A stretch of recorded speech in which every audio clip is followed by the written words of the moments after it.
So we will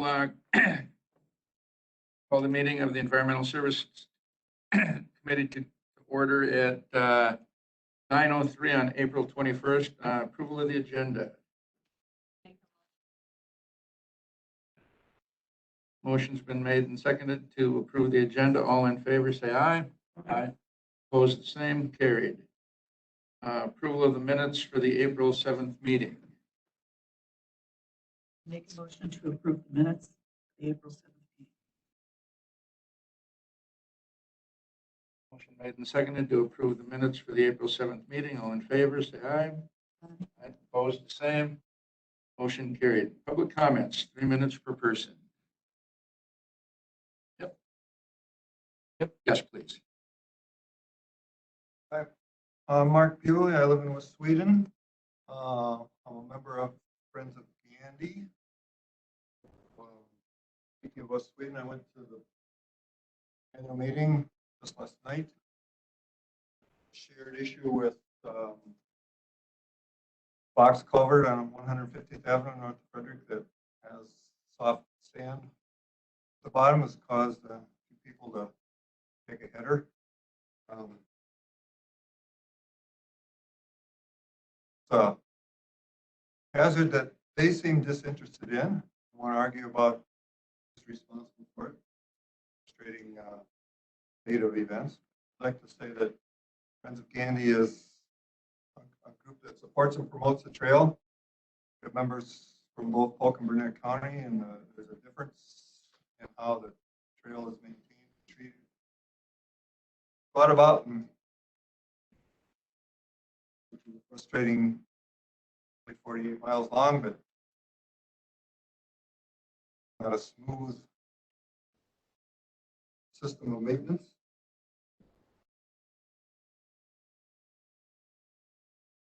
But we are also concerned, we don't think we have a radical view, the fact that we would like to keep the trail as it is. Permitted use is the same. Trails, if trails are to be developed, Polk County for horses and UTV, they should be put in separate spaces. Multi-use is hazardous, dangerous, impractical.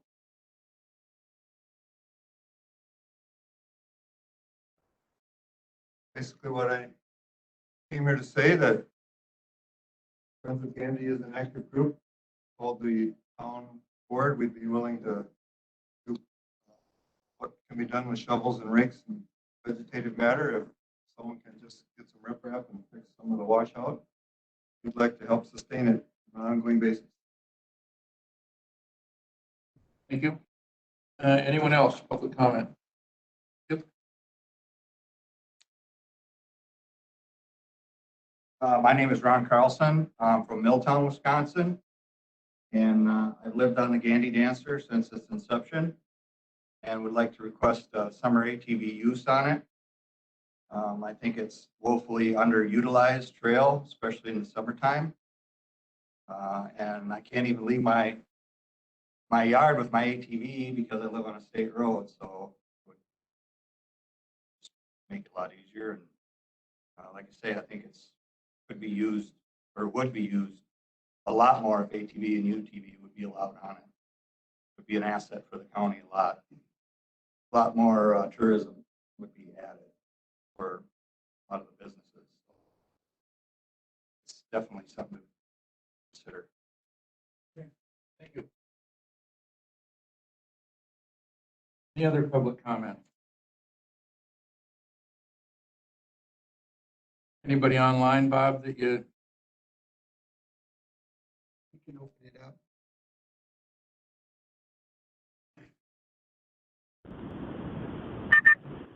Any callers want to provide public comment?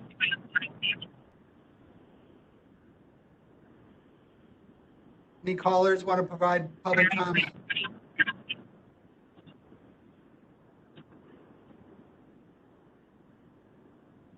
No public comment? All right, so we will close public comment. I guess raise your hand if there's a disclosure, or if there's a committee member with conflicts. Any supervisors not seated on today, Bob, or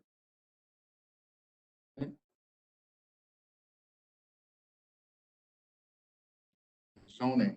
Jason,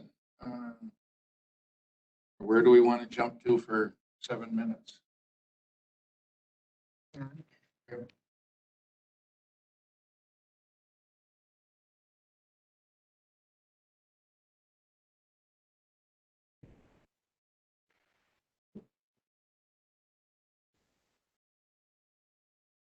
Good morning. I suppose we'll jump down to agenda item 10. Staffing update 10A. I'm pleased to announce we've offered Lori's successor, our administrative assistant in the zoning office, the position to Kara Cook. Kara has a fantastic professional background, 10 years of professional experience, including underwriting for crop insurance. She also has a bachelor's degree in ag business. Very pleased. She came in yesterday to do some onboarding. Her first day is May 3rd. And something that a nice sort of connection that Kara has to the county is her grandfather. Her grandfather was Wilfred Cool, and perhaps some of you remember him. He was on the county board for many terms, and so I just thought I'd mention that.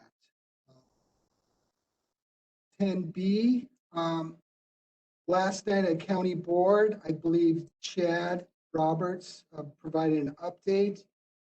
As you may or may not know, we presented this to Health and Human Services Committee as well. Land and Water will be conducting a groundwater outreach program for 100 volunteers within the WAPO watershed. We plan to have a team meeting to determine our methodology and roles and responsibilities. It's going to be a team effort through Land and Water. We're meeting on May 4th to identify that methodology and timeline. Our goal is to have it completed by August of this year. And also because of DADCAP's grant timelines, we went ahead and took the liberty and applied for the same grant program for 2022. And if awarded, we will tackle the Apple River watershed, which was on our list of 3 as well. So I just thought I'd let you know. Which timeline? Question there for you, Bob. I mean, staff will, make sure we're not getting way too many collected from, like, let's say one spot. Yeah, we will. So if we got 15 neighbors who all want to do it, Part of our methodology is random sampling. So we'll canvass that whole watershed. It's a large area. Yep. And so, yeah, we'll definitely do some random sampling so we cover the entire watershed. That's a good question. One thing we learned about this past grant award, we had applied to study 3 watersheds. We asked why we only got 1/3 of the funding, and DADCAP told us they were concerned about our capacity or workflow if we could tackle 3 watersheds. So they were considerate of our capacity to do that. So it's considerate of them. And so we're hopeful we'll be awarded in 2022. And again, it's an outreach project to test those folks on private wells, and it's volunteer driven.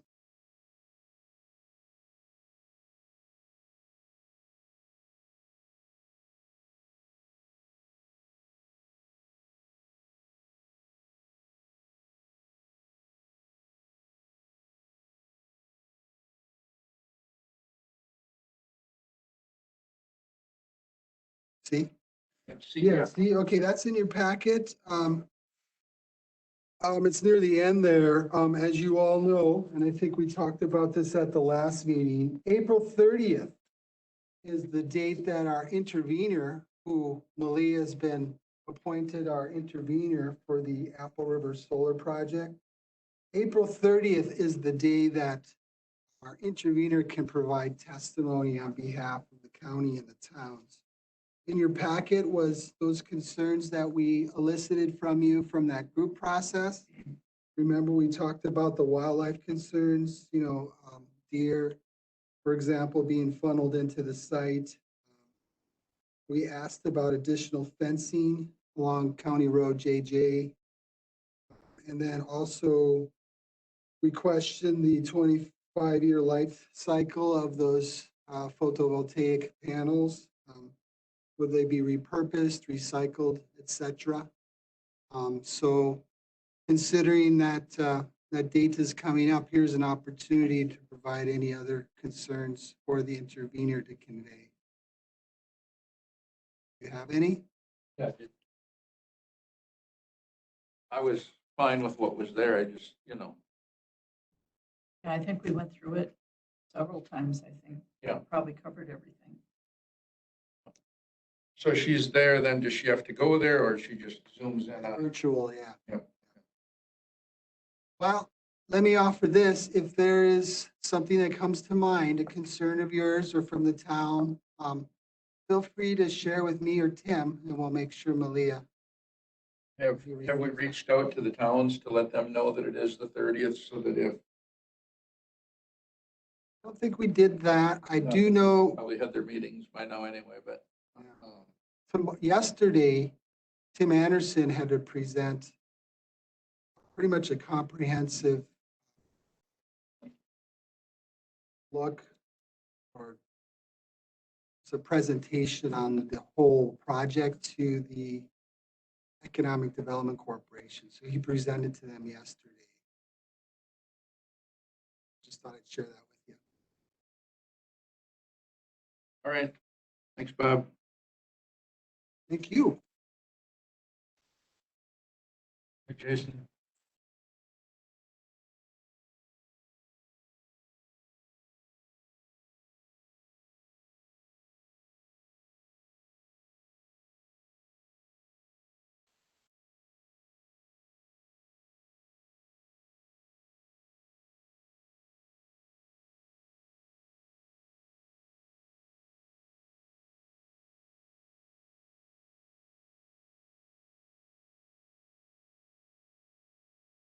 When you are. Yep, all right, we will open the first public hearing at 9:16. Okay, so the first request comes to us from Chad and Holly Thompson.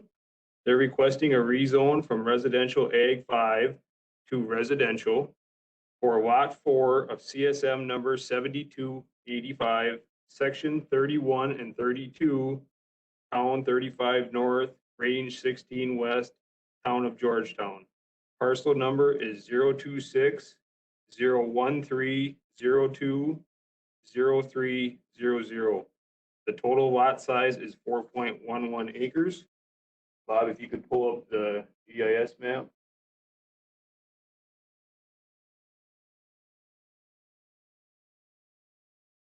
The other one.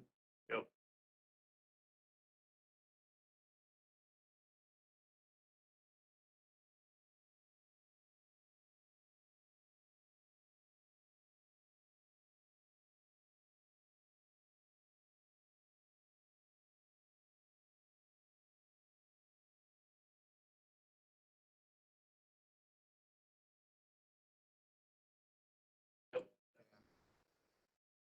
Okay, so Sorry, I got to share it.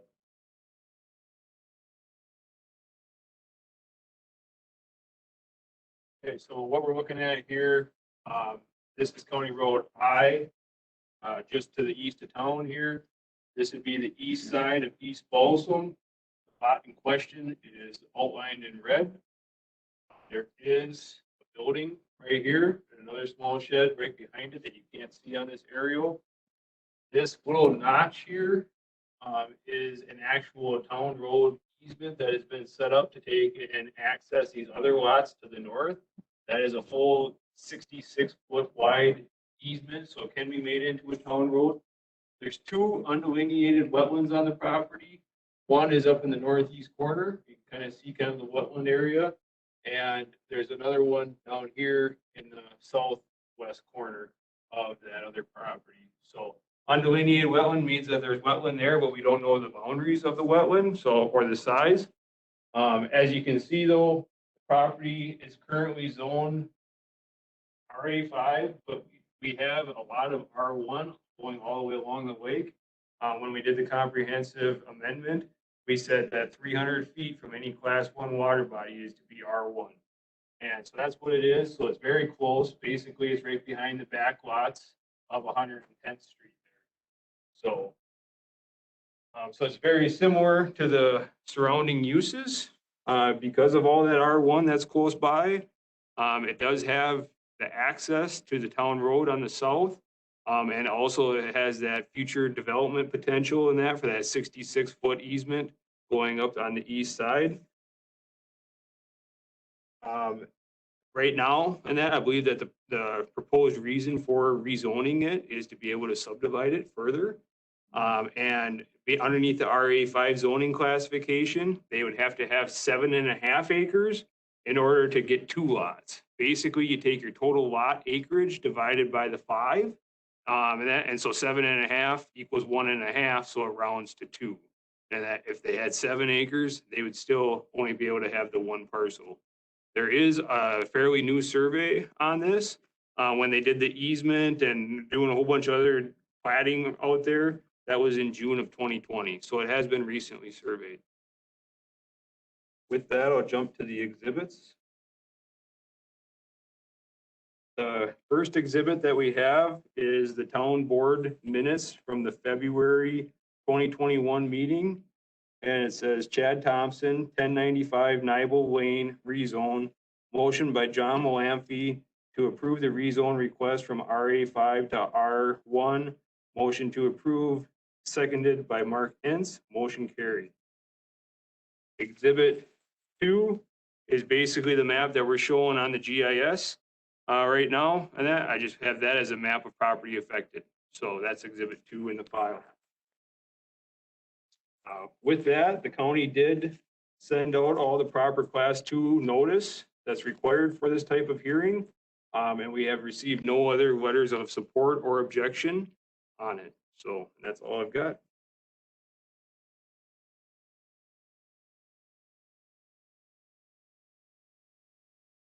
Questions for Jason yet? Is the 66-foot easement there that's in the 4.11 acres? Correct. Yep, goes right along this east side. Yep. All the way down. Yep. The applicant is here. I don't know if they are.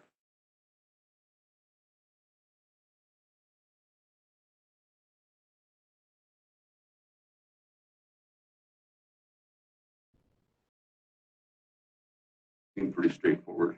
Yeah. Last question? Are we ready for questions? Absolutely. So my name is Pete I'm Pete Obers. My property is on, it's on 110th Street, in those R1 lots there. My only question really is, now if it's residential, how small a lots can they be developed into? 1 acre. Okay. 1 acre lots. So, yep. But the reason why the easement access on the east side and the town road is such a issue, and that is because so technically out of 4.11, they could possibly have 4 lots out of there if they can meet all their setbacks with that building that's kind of in the middle of it. But they got to be able to provide access. And so you can only serve 2 lots with 1 private driveway. And so going back up into this upper portion here could be an issue. So they might end up putting in a driveway here to access this. But more than likely, when they do that, the town might require them to build this up, the town road specs. So, but it is suitable of size and that for that to happen. So The piece, so it's total of 4 acres, 4.1 acres. Yep. It's about half and half, so 2 and 2 is what it looks like here. okay. So the most they could get is 2 lots in the back, in that flag area, That and might 2 in the front. that might be questionable in that because Wetland. because of the wetlands, we got to have 30,000 square feet of net project area and that or buildable area, and that and wetland cannot be included in that. So I was just questioning how much extra traffic. It was gonna be broken up into quarter-acre lots or something like that. That would be the worst case scenario, is the 4 lots, and then that'd have to be a pretty well-developed plan in order to get that. All access would have to come off a Nebel, not off 110, or off of. that Correct. Right there. Correct. As far as I'm aware, there's no easements going to 110. So, yep. You bet.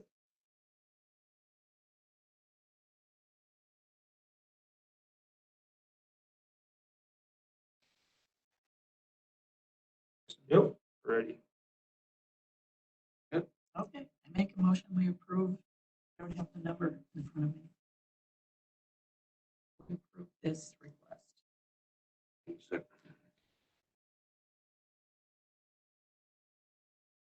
Motion has been made and seconded to approve the rezone for Chad and Holly Thompson in the town of Georgetown. All in favor, say aye. Aye. Aye. Opposed, the same. Motion carried. Okay.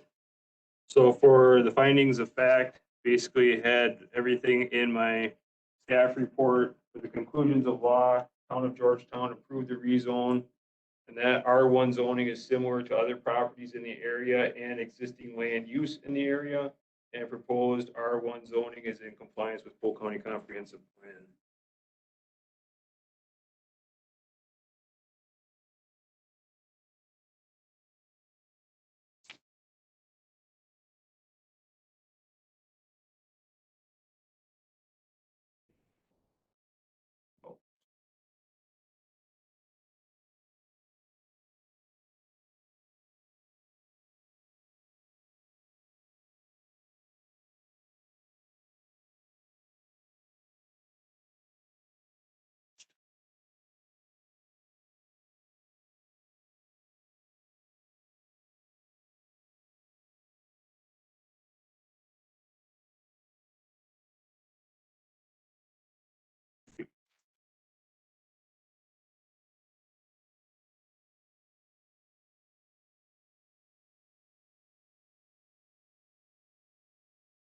All right.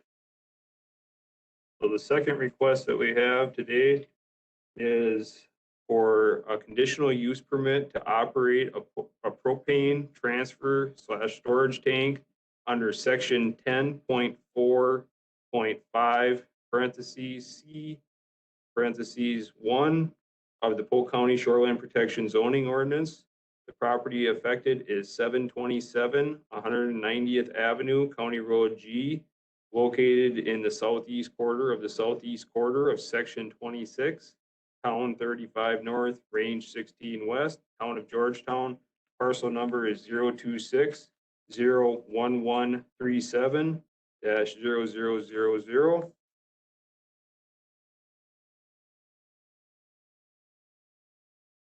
With this one, I'm going to take and do the exhibits first. They've got a couple pictures that I think might be beneficial. So what Bob's got up on the map there is basically a map of the property affected. I've got that as exhibit 1. Exhibit 2 was submitted by the applicant, and it's a couple pictures of the proposed propane storage tank or transfer tank. And exhibit 3 is an email from Alec Adams, which is the Apple River Fire Chief. And it was an email from Alec to Todd Miller. And it says, "Good evening. I don't see a problem with the LP tanks. They would have to meet all state, federal, and local regulations along with approval from them all. Additionally, training would need to be done for the fire department after installation."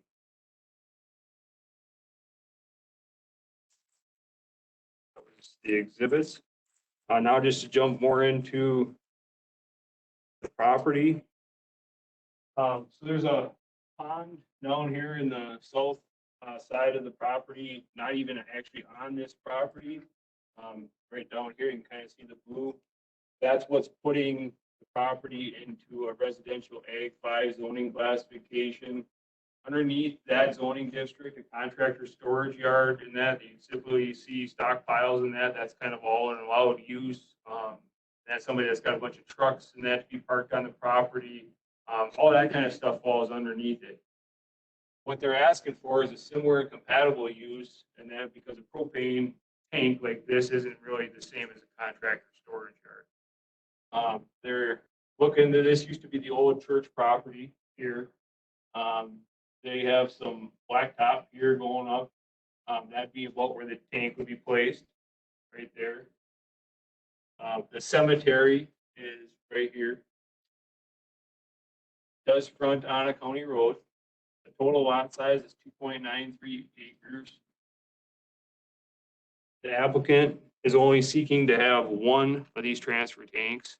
It's a 45,000 gallon tank, and that the diameter is roughly a little less than 12 feet wide by 68 feet long. And the goal is, and that is that semi tankers would come in, drop, a large amount, and that at the tank, and then the smaller trucks and that you see normally doing the door-to-door deliveries would be hauling out and that to the people around our area from this site. So that's what I've got. There was no letters of support or objection and that filed, and the proper class 2 notice was provided as well. So Applicant is here. I believe in that Todd Miller is here to represent the applicant. Yep. So Anything for us, Todd? The only thing is on, I didn't catch that before either. There is no federal regulation, it's all state. You need to obtain state plans, start. Once the tank and the piping and everything is put in, then it has to have a state inspection. And as a company, we do a monthly inspection on it, a yearly inspection, and then the safety consultant company that we have hired also does a yearly on it. Then that basically, just what Jason said, another spot with that concentration of customers out there is just going to eliminate a lot of trips back and back out. Picture that you have there is exactly what it'll look like. We're going to use precast for our piers. So what we'll do is we'll cut the blacktop, dig down, put footings in, precast piers will go in, and the tank will set on it. And if at any point, I think Jason's got that notes, if we ever have to remove it, we can come pick the tank up, pull those precast piers out, fill it back in, and it'll look like we were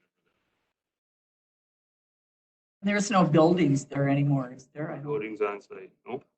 Nope. And there's no wetlands, no floodplains. The closest thing is that pond, and that's 700 feet away. So And that road is okay for semis to come in. Yep. Semi to yeah, come it's County Road G and E, and that they're running together there for a little ways. So yep.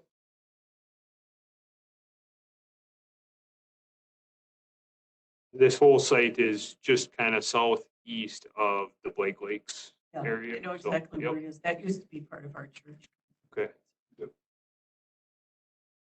And I guess when you're ready, and that I do have some sample conditions and stuff if you'd like a staff suggestion.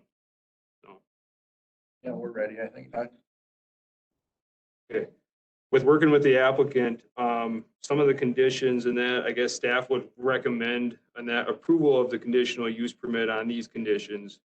First one is that the conditional use permit shall expire upon expiration of the lease with the church or at the time when the church is no longer going to renew the lease. And that then basically when operations are done out there, the tank would have to be removed. Shall be limited to only one tank on site. All lighting shall be shielded and directed downward. That's an ordinance requirement already. That according to the applicant, they're not going to be looking to store any trucks on site. So I have that as a condition.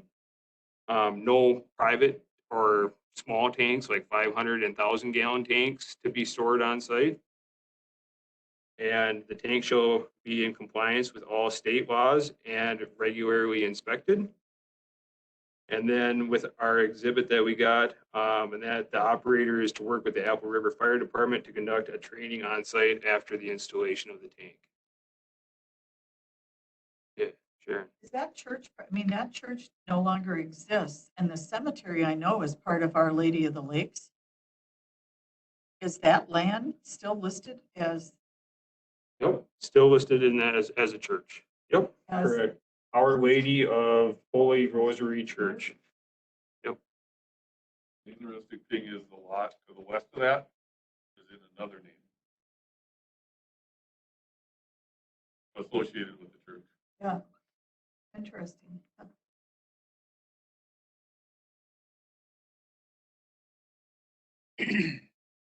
Anything else from anybody? Maybe a fence. I believe just around the front end and that, so, yeah, I was thinking about that too, but I think that's state law to have the valve end and everything all fenced, so that somebody just can't back into it with the pylons and stuff. So, yeah, but the rest of it, I don't know. I don't know if it's, From the tank out around the pump, all the controls and the hoses for the transports, everything are all.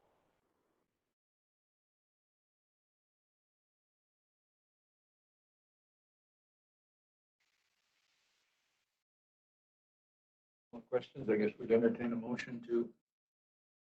Motion to accept. I'll second it.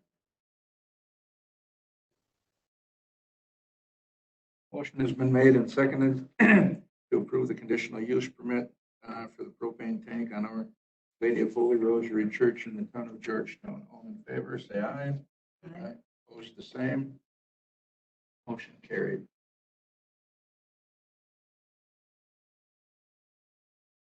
made the motion, Tracy. Doug made it, Tracy Tracy seconded it. seconded.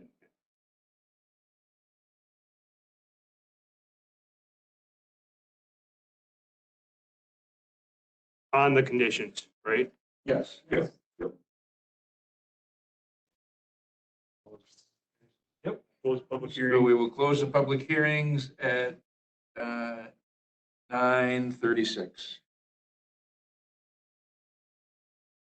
The other two things are just under Jason, right? That's not part of. Yep.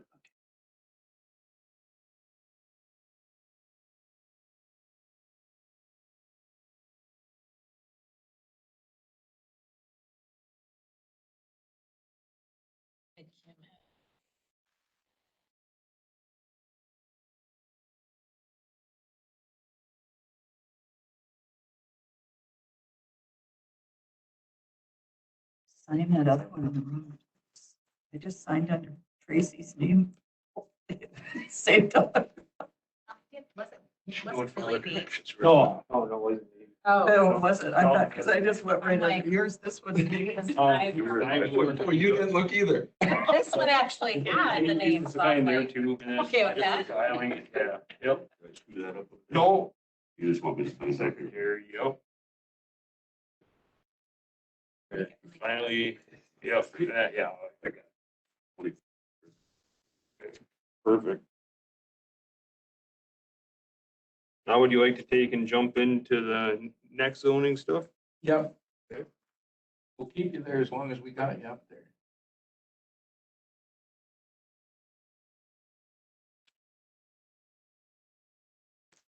Can we pull up that resolution 2021?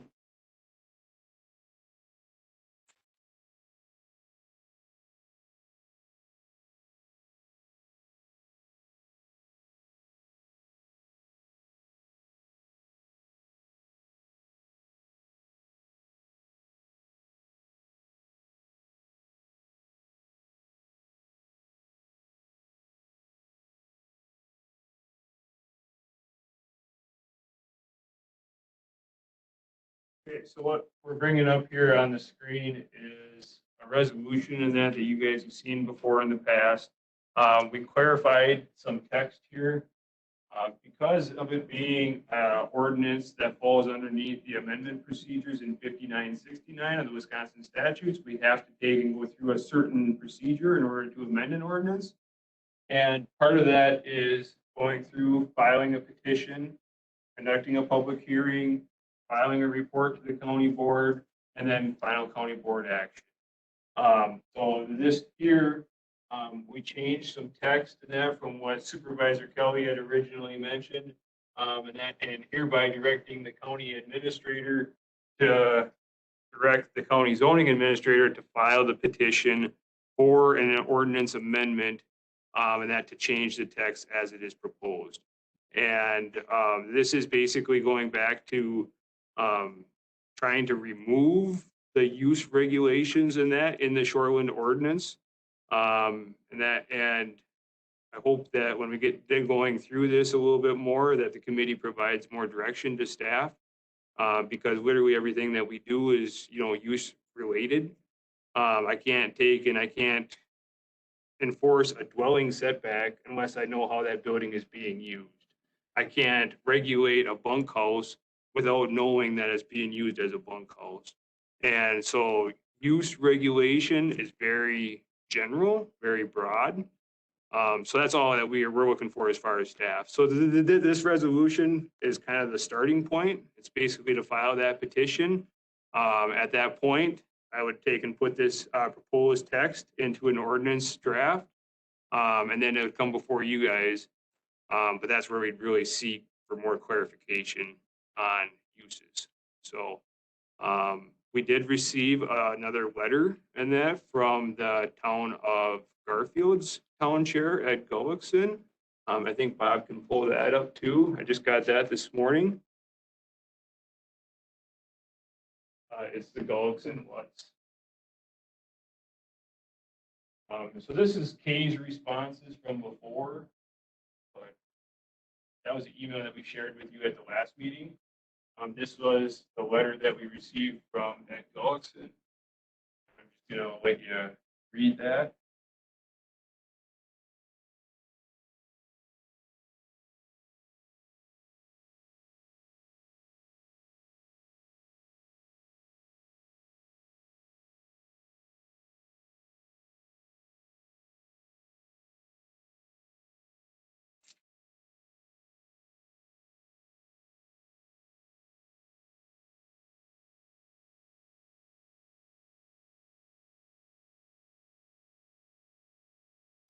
An additional hard copy if helps. Everybody good? So in other words, right now in that, it's looking like there's some interest in that for the county to do this. However, we've got, 22 other towns in the county that have not put in any input on this. And as far as staff goes in that, we work a lot with these other towns. So it might be beneficial in that to get their involvement in this process as well. Because every time that a town says, well, yeah, we want to jump on board with that, we're going to have to come through, file a new petition, do a new public hearing, create new zoning maps and everything. Yeah, Sharon. Why would we have to do that in this, it says, except for land located in a town that has adopted its own zoning ordinance. So if another town decided to do their own zoning, they would fall right into that. Correct. So here's the issue. We have text part of our ordinance and that we have the ordinance document that everybody looks at, and that everything that we were showing you on the GIS map this morning and that with the zoning greens and stuff, that is the zoning maps. There's a 2 components in that to every zoning ordinance. Anytime that we change a zoning district, just like we did in that for Chad and Holly Thompson this morning, it comes through that requirement because we had to amend our zoning map. And there's a lot of stuff that we do on our end, kind of behind the scenes and that to update those maps and make sure all the legals and that are correct. And that's the same thing. Now we're taking a whole town and we're going to remove, potentially a couple thousand acres of zoning districts. So that's why it requires coming back through, amending the ordinance, just like we do for a zoning change. You mean because the town would request their own zoning? And that, so in other words, in that we could end up doing this 24 times. So, But only because, okay, Clam Falls is unzoned. Yep. But Bone Lake is under county zoning, so they're not gonna have this option. There's only I mean, at least I think there's only three towns. There's St. Yeah. Croix Falls, Farmington, and Garfield are the only three of the 22 towns that this resolution could possibly affect. We also have 5 towns that are unzoned that say that they don't want regulations and I don't think it's fair to really consider one town's input and that without considering all towns' input. So, and I think that once we get this draft, roughed in and that we're gonna have to send it to the DNR because of that I have concerns and that the DNR is gonna say, no, you have one, according to Kay's email and that, which we can go back to, the county has to have one ordinance that applies countywide. So if we have Article 8 with all of our general zoning districts, that district or that article has to apply everywhere. So I think that the repercussions of this, and that is getting rid of Article 8 or keeping Article 8 or Yes. redoing Article 8. But that's just Kay's perspective. But- Others don't agree with that. But the DNR has to certify the county's shoreline ordinance. The towns technically don't have a say in the county shoreline areas and that by statute. And so we would have to take and make sure that the DNR is going to certify it. And that's ultimately coming from Kay. Yeah. So because she's the head shoreline policy coordinator for the state. Towns will get a little say because it is on the Towns Association agenda for tomorrow night. Yeah, So whatever, I guess, who knows, there could be 4 towns there could be 15. But it's on the agenda for the County Towns Association too. So you don't need us to do any memo or anything out to them for feedback. They have the option to attend. Yeah, I mean, the option is there to, yeah, I mean, it's going to be discussed, so.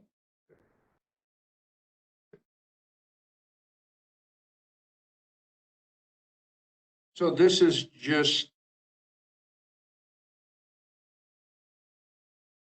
so we can consider it, we can kind of pass this, but all passing it today would be doing is putting the ball in motion, right? Basically directing Vince to direct me to file the petition and get the ball going. So, yep. And then in subsequent meetings, whenever that is, we would be looking at it more in depth. Whenever, That's what we're gonna be looking for staff, because I mean, it's fine in that to talk about, commercial, ag, residential, and that's the tip of the iceberg, and that, because all these towns and that, what about signs? And that, does the town really have the ability to enforce signs? Do they even address billboard signs in their ordinances? Has it been updated in that for the town of Gilbert, Supreme Court ruling? All that kind of stuff, that you don't think about, but that's a use regulation. And there's still going to be the double layer, because as Kay's email states, is the county has to regulate NR 115. So we still have to be permitting it. So somebody's going to come in to me and say, hey, look at my new plans for building this bar on Deer Lake. And I'm going to say, hey, you meet all the setbacks. Good luck with your business. I'm going to issue the permit. And then the town's going to be there and they're going to be like, well, how did you get this permit? And that when, you don't even have the approvals through us. So there's still going to be that double layer of approval no matter what it is. So,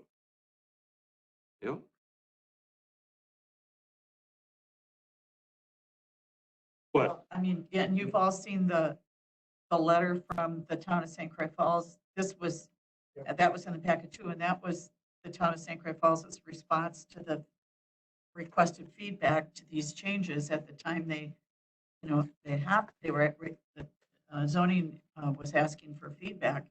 And the town's perspective is that NR 115 is set, you're supposed to be doing your setbacks, mitigation, buffer zones, et cetera. It should not conduct general use zoning, those items are solely set out in the county's zoning ordinance, not shoreline zoning. And so it's pretty clear in here the way what the town is objecting to. from our department's standpoint, we spend 90% of our time in the shoreline areas. and that issuing permits. That's still gonna go on and that, but like somebody's operating a tourist rooming house permit, it's gonna be great for us, because we're gonna say, hey, contact the town. You know, somebody's got too many junk vehicles, hey, contact the town. You know, hey, and that they're taking in, you know, building a sign, or they got signs in their yard, they're operating a bait shop, hey, contact the town. That's what this is really saying. And that is, our hands are clean. And the town does that today. They have their own zoning administrator, and that's what they do. They have in their ordinance, they have signs, they have tourist rooming house, all of that's in the zoning ordinances. So it's something that they're doing today and have been doing for years. I guess I don't see, because we're not necessarily passing anything today. We're saying we're gonna look at it in depth more down the road. Well, you'd be taking, adopting the petition, or it's just saying that we're gonna do the petition, we're gonna have the public hearing, and that we're gonna move forward, you know, and that basically. Adopting businesses. Right?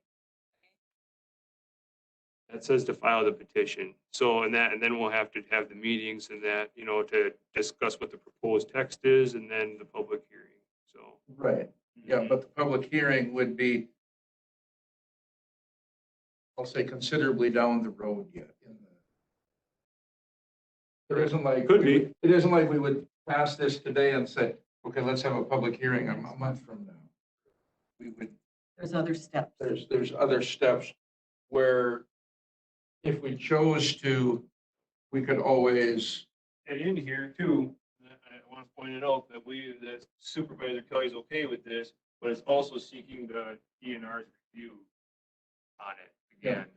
So, But I mean, we could always, committee could pull back, right? And say, yeah, we're not gonna send this to a public hearing if that's. And it's also my understanding that was included in there, the DNR review, because I was told that was required. correct, because the DNR is going to have to certify the ordinance. So So Yep. that's. why I'm going to tell you though, in that could be a year. So last time in that we went through, but we had good feedback from the DNR that yes, your ordinance will be certified. So we ran with it, and we ran it through the whole county board. But it was like a year later in that before we actually got our certification letter from the DNR. So So it sounds like we got.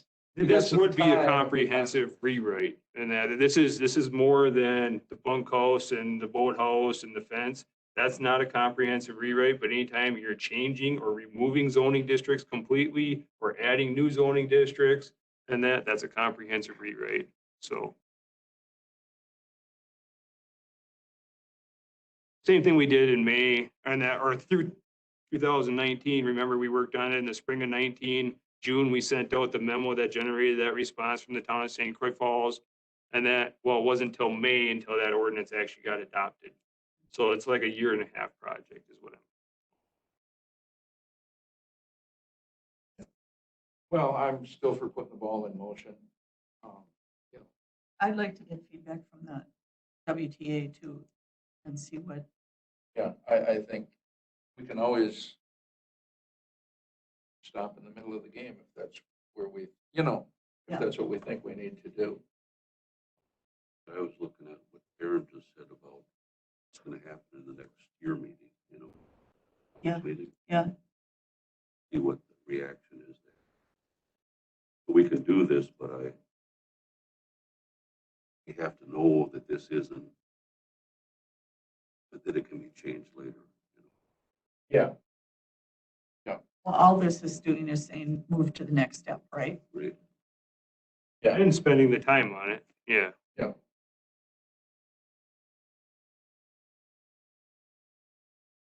So, I mean, like I say, it'll be on probably numerous agendas, you know, so. Because we're gonna have to say, are we gonna regulate tourist rooming houses in our shoreline ordinance? Are we gonna regulate bunkhouses? I mean, really, because right now, this is pretty vague. It says uses. So. Which in 2019, we spent a whole year deciding how we were gonna regulate one use, tourist rooming houses, so. And do the other towns have the resources and desire and that to take and say, no, yeah, we do want to take that authority. And like I said, for us, it's great. Because we're not gonna have any complaints. We're not gonna follow up on any junk and that around the shoreline. For us, we're gonna be willy-nilly issuing permits as long as they meet setbacks, you know, so. As long as you say the other towns, but that would just include the other two towns, right? So can we pull up Kay's thing? Because we gotta have one ordinance for the whole county. So we can't segregate and drop one whole article out of our ordinance for one town or two towns. So that's where I'm saying that it's much more in depth. You know, before we, I think we should ask our legal person, if, I know Malia's not here, and I don't know if you had a chance to review this, but our legal person should probably comment on that. So I guess, Jason, are you taking the position that if we adopt this language into the ordinance, that all of the towns have to already be established either in or, so are you taking the position that all the towns have to be in or all the towns have to be out? Is that the The position? towns don't have the opportunity to adopt in or out of a county shoreline zoning ordinance. And that, so the county's gonna have one county zoning ordinance, and that for the shoreline area. They can adopt in and out of the general zoning, of course, through the comp, and that, but they can't adopt in or out of the town. So whatever that is in the county shoreline zoning ordinance, that's gonna apply in that countywide. And that's why the question that I asked Kay here, and that, have you seen this in any other counties? Yes, town and county ordinance are not always consistent, and that with the comprehensive planning process. And is there any obligation for the county to have one shoreline zoning ordinance that applies everywhere within the county? Yes, the shoreline ordinance applies to all unincorporated areas. That's where I'm coming back to, and that you have, the towns cannot, go in and out of the general zoning. The county shoreline ordinance is gonna be a blanket ordinance that applies to all the unincorporated areas within the county. The towns don't have the option to adopt in or out of shoreline zoning. That's why we don't have to notice them when we do a comprehensive amendment. That's why we don't have to give them the 1-year time frame like we do for general zoning. Whenever we do a comprehensive rewrite to the general zoning ordinance, we have to provide the towns a 1-year time period to be able to comment on their maps, to be able to comment on changes to the ordinance. There's actually extension periods in the statute that are laid out. If the town files an objection, then we can extend it for 60 days, past that year. None of that applies in that to the shoreland area. And that's what I'm coming back to in that with K, with the DNR. So. Right, because, so Clam Falls is out of general zoning. Yep. But that's why 50% of the town is still zoned, because whatever percentage is within the shoreline district, it doesn't matter. I mean, so I don't need a permit to build a garage in the town of Clam Falls if I'm from the county, if I'm in the general, but if I'm in the shoreline, I still gotta come and see. And that's why we can make all the amendments to like the tourist rooming house provisions in the shoreline ordinance and stuff without doing a year notice, without seeking input from the towns, is because they have no say in the shoreline areas. And that, so that they can have their own ordinance, like Kay says, here, and that, yes, and that the town and county ordinances are not always consistent. So she's acknowledging, yes, you can have a town ordinance that applies to the shoreline area and also a county ordinance.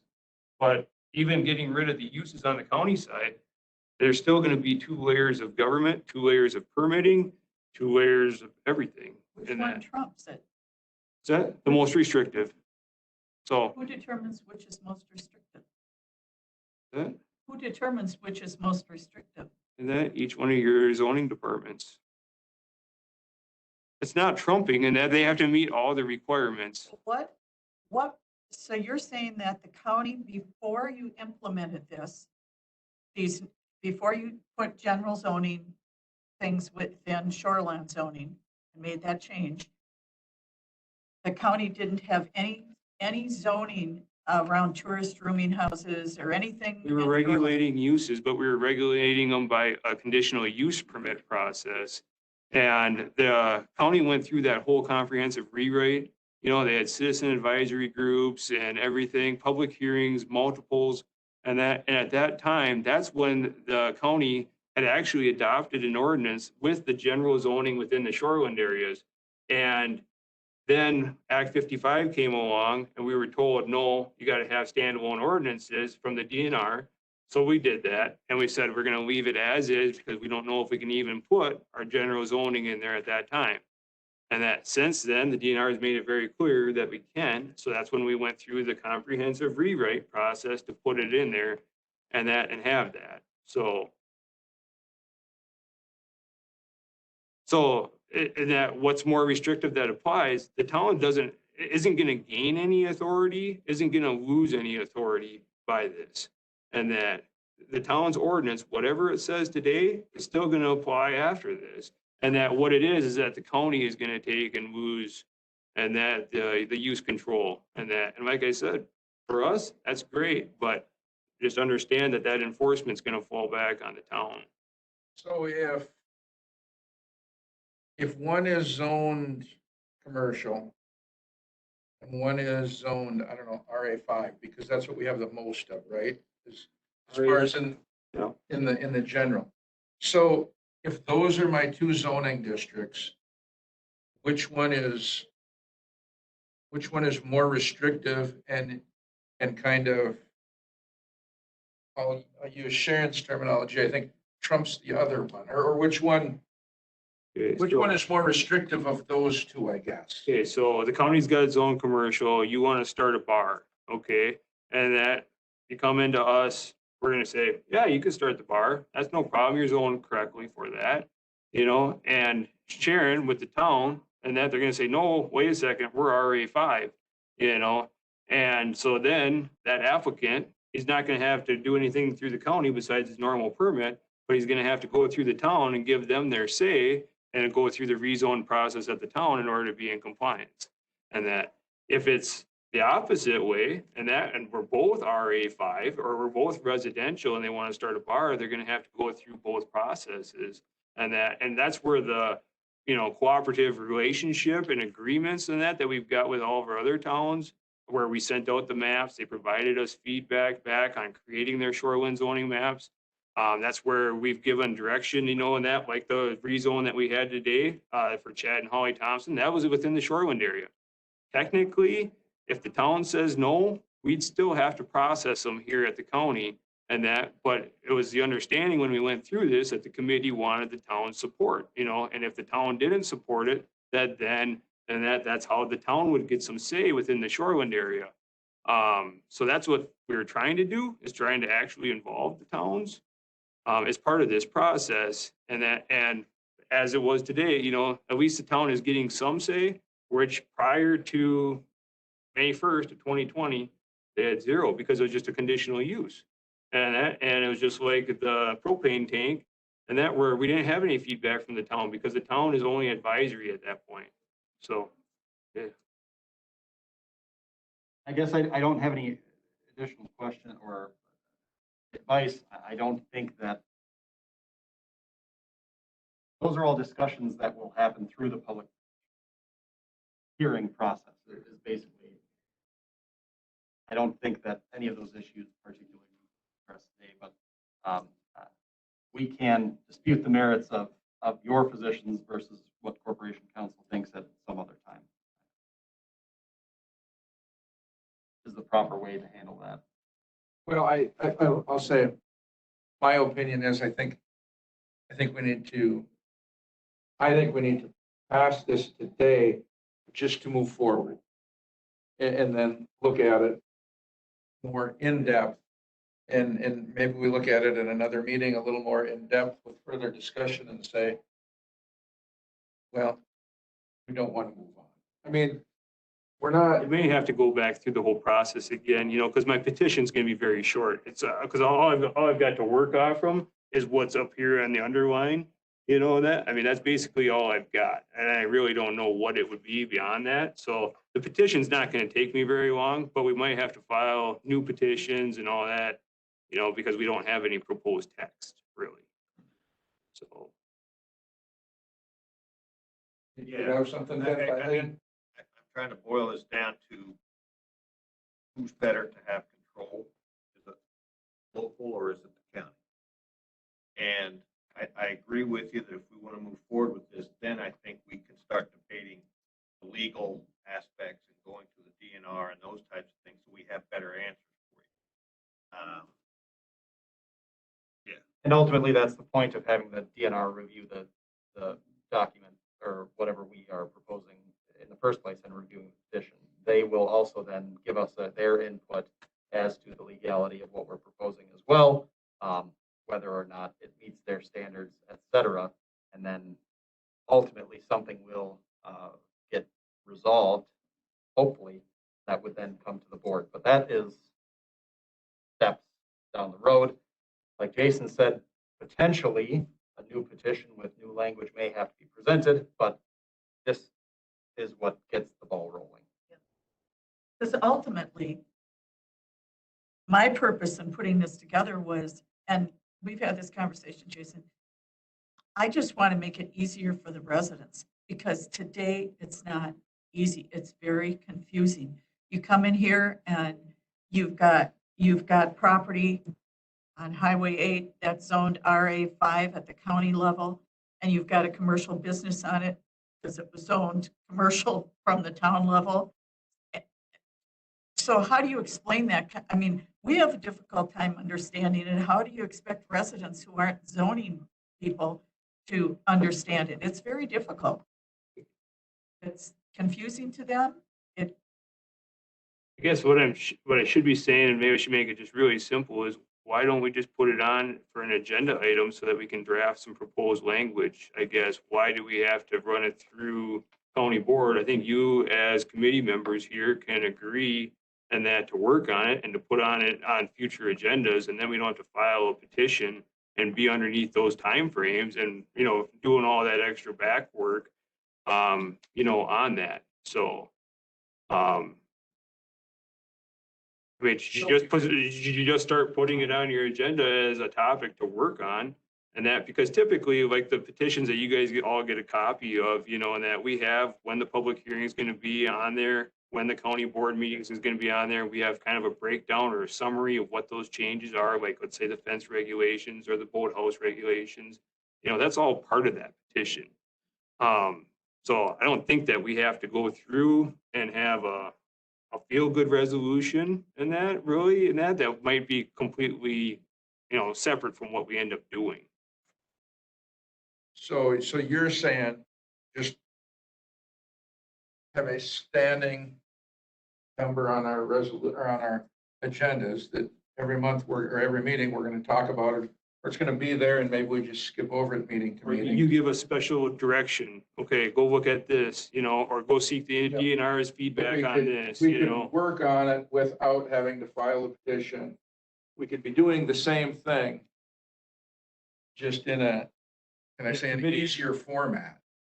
Yeah, you'd be in a committee setting versus trying to run it through the county board and then having that directed back down through Vince and me and that to come back to the committee, which then you're going to be talking about it again. But we ultimately have to do that. Well, I mean, and that to do the amendment process, yes. Yeah.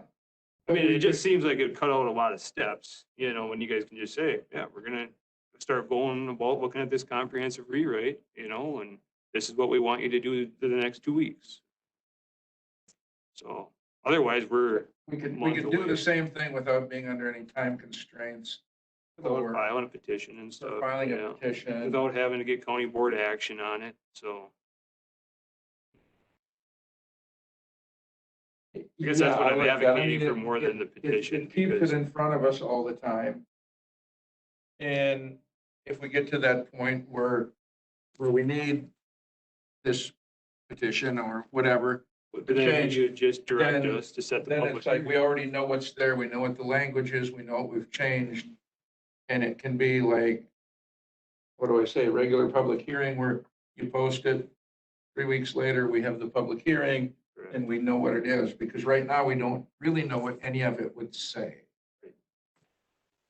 So, forgive me, so what you're suggesting is we would look at a rewrite of the use regulation within the shoreline ordinance? Comprehensive rewrite of the shoreline uses. Yep.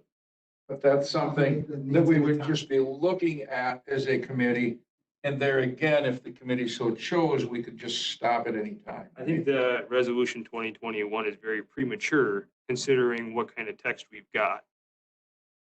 We work with the towns to get their input on that rewrite. But we're still back to something that we could stop. We could just say, okay, we looked at it Absolutely. and we've decided after 8 meetings that we're not going to go in this direction. We're going to go in a different direction. What it means. you know? Or we're going Yeah. to, we decided to stay exactly where we are today. Maybe you simplify the zoning districts in the shoreline ordinance and have it completely different. You know, maybe you do get rid of everything and maybe we end up with NR 115, you know, whatever. I'm just saying that right now, that's not much to go off from. So anyway, and we're gonna end up redoing the whole process. So, and it's gotta go through county board next month, and then it comes back to the committee. Well, now we're in July before you guys can even talk about it, whereas now you can talk about it on the 5th, you know, so. Might be a better approach because again, of the consistency requirement, doing that approach might be a little easier for the DNR review. I mean, I can get something in writing for the next meeting, hopefully from Kay, that really comes out and says, you know, and that, you know, the county can only have one ordinance, you know, and that for all of the shoreland areas. I mean, if you wanted that, you know, to move forward. So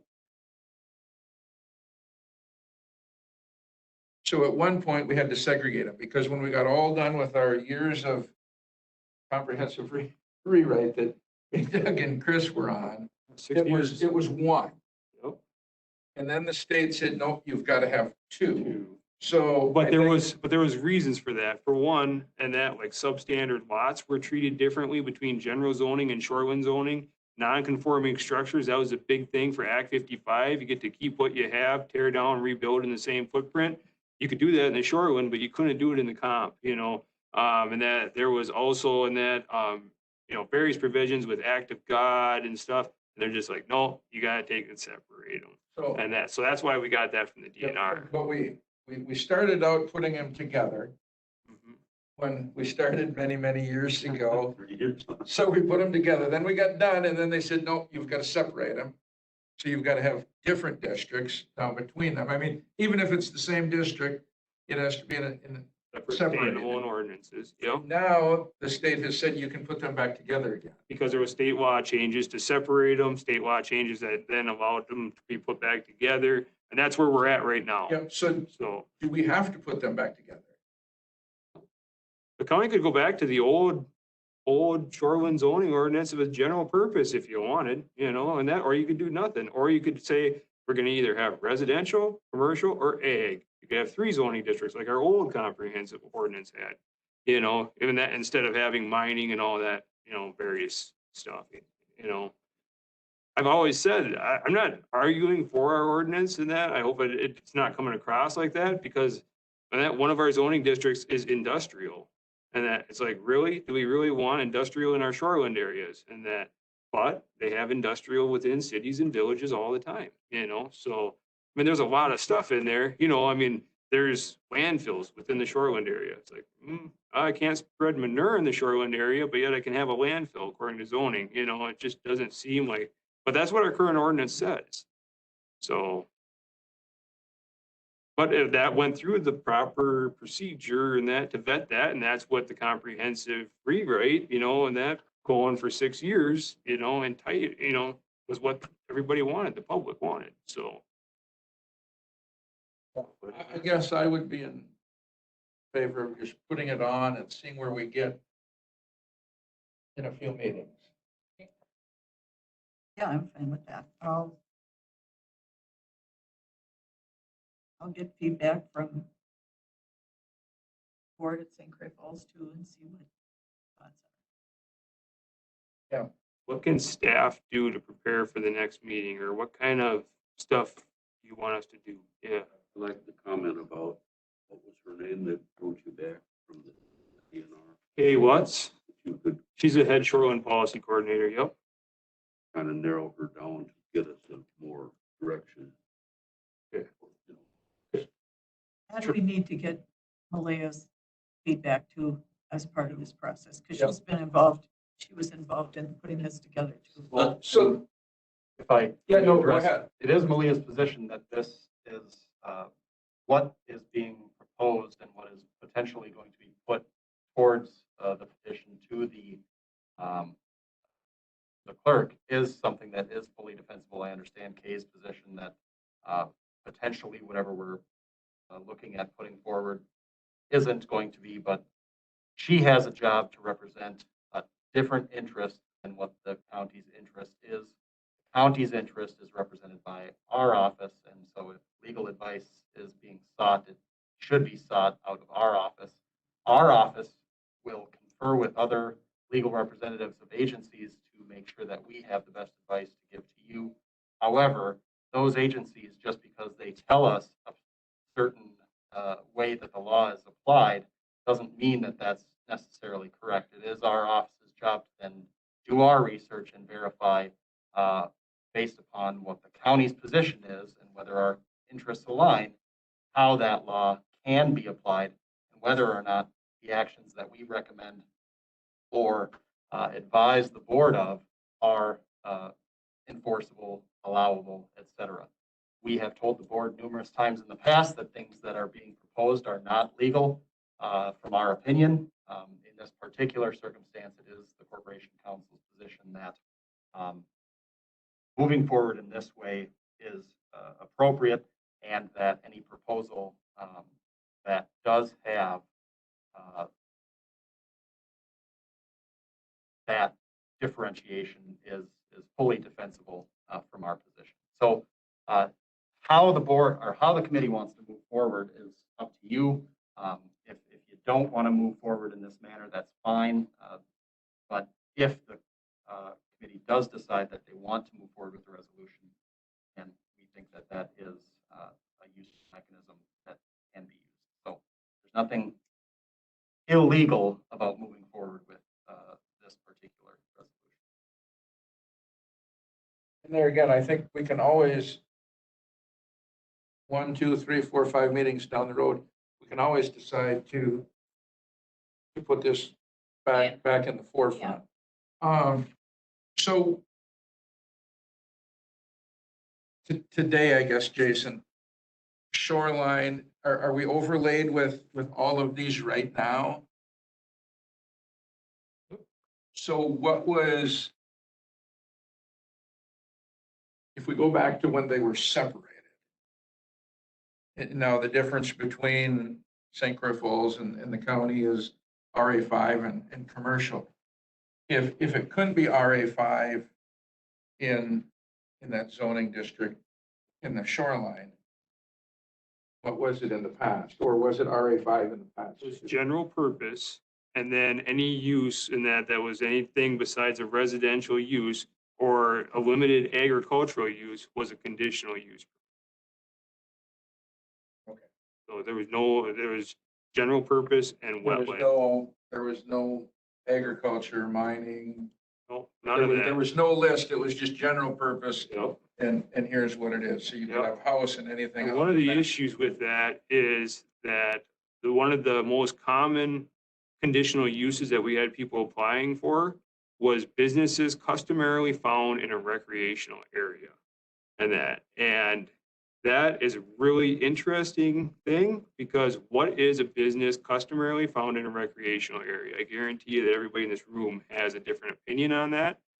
When the rules changed in 2017, I believe it was Act 391 or Act 67, one of the two, about conditional uses, that came out and said that a county has to grant a conditional use if the applicant is willing to meet the conditions set by the board.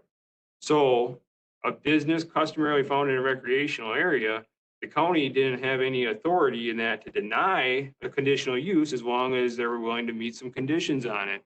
So that's one of the major driving forces too, and that go back into this on creating the zoning districts, because now we've got a big list of different types of uses, and we've got, better refinement, if you will, on what that is. So that was another big change in that, and why the county went with the general zoning districts. So, because you could basically drive, according to our BOA, a Mack truck through that, and everything had to be approved. So, and we were at the point where there was no town involvement, you know. Well, let's just put it on our agenda. We'll see where that gets us. Go forward, backwards, or sideways from there. Yeah. Yeah, it doesn't, yeah, go ahead, Is Bob. there anything we can do in the interim? And also, this is on the agenda for WTA tomorrow.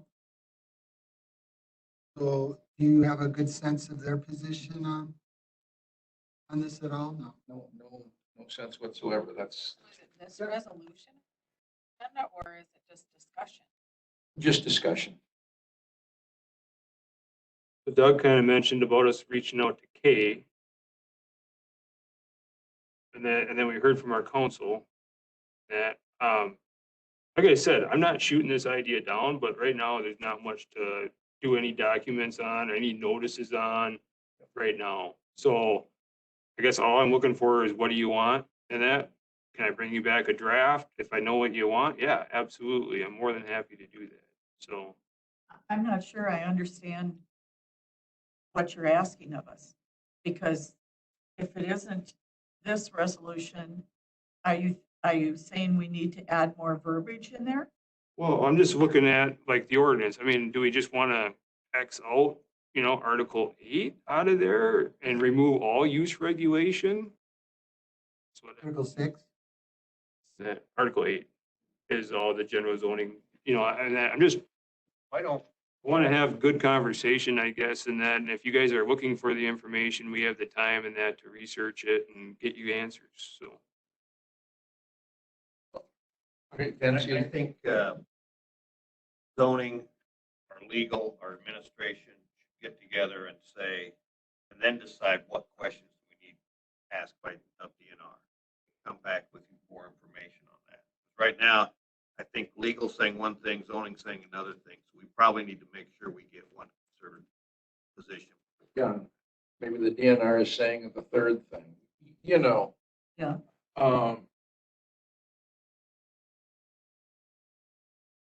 Yeah, let's put it on the agenda and play her by ear. Yeah, I'd like to see that too. I think that's a good idea. So that we're on the same And then, page before we talk to the DNR If again. need be, legal can have the discussion with whoever legal at the DNR is and maybe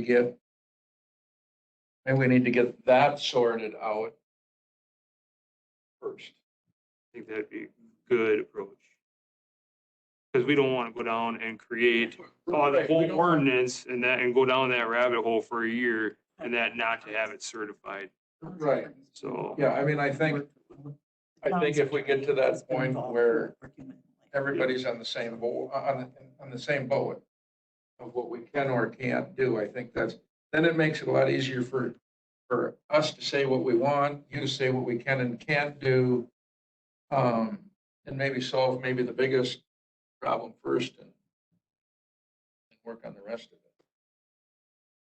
it. DNR's also got a model ordinance out there too, you guys could always look at that too if you wanted, so. I don't know how updated it is, but I could look into that as well. A model shoreline zoning ordinance, DNR does. and that reflects towns that are zoned, that do their own zoning too. Well, it's been a few years since I looked at it, but I believe that it's mainly on the NR 115 standards and that, so. This doesn't have, but understand that, the boathouse provisions and that the county has aren't gonna be in there. Our tourist rooming house conditions aren't gonna be in there. I mean, it's like a baseline and then you add to customize it to your county, so. Well, let's start there. Let's get our staff together and then whoever can talk to whoever they need to at the DNR side of things, and let's try to make sure what we can and can't do. But have that discussion between, Yeah, before we get before we too bring more bogged down and too DNR deep stuff in. into it. Yeah. But there again, I think Bob will just, we'll keep it on all future agendas. It'll just be a standing agenda item, and sometime, maybe we'll go 2-3 meetings and have nothing, you know, here before we get started even. But it'll be there. So. All right. Made it all the way to D now. So we did file a petition for that ordinance amendment, and that the public hearing is set for your next meeting, May 5th. Which if you guys adopt it, then that could go to full county board in May. So, that's a proposed amendment to the shoreline and to the comp. And that the boathouse regulations, of course, are not in the comp, but the bunkhouse and the fence regulations are in the comp. Shoreline has the fence, boathouse, and bunkhouse regulations. So, yep, everything that we talked about before, as is. There's a actual amendment summary for what we changed. That is also available on the county's website. So, and the proper notices have been put into place and that to have that public hearing. So, I don't know if you want me to rehash everything, but it's what we talked about before. I just have a question when I looked at it. Were we changing something in the home business portion of things because one of them was underlined? Like in the true ordinance itself? Oh, not that I'm Because aware. It was underlined like all of those changes. Not that I'm We hadn't aware. discussed it at all, but it was like, it was underlined in the ordinance, and I'm like, was that supposed to be underlined? Because it Yeah. said underline, everything underlined was the proposed changes. Yep. I'll look into that, make sure we update that, so. Page 5. I think I had a day in that to work on all of these, so anyway, so. Page 5. Page 5, yeah. That was the Clam Falls legal too, by Well, see, I've had more than enough time, but that's about to change, so. Clam Falls legal.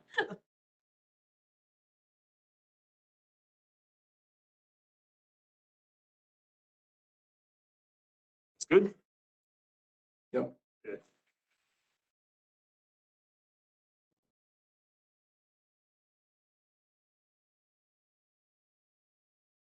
Are we jumping to Eric just because I don't see Ben in the room?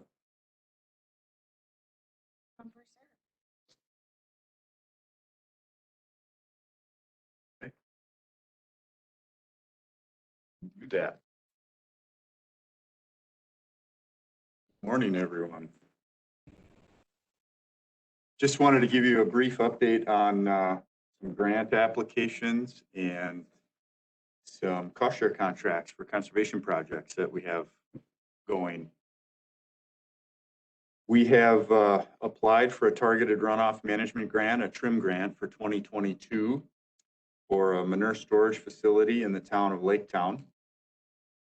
And that will be a nice improvement of a manure storage facility that is inadequate and getting to the end of its life. Next, on April 15th, we applied for our joint allocation staffing grant.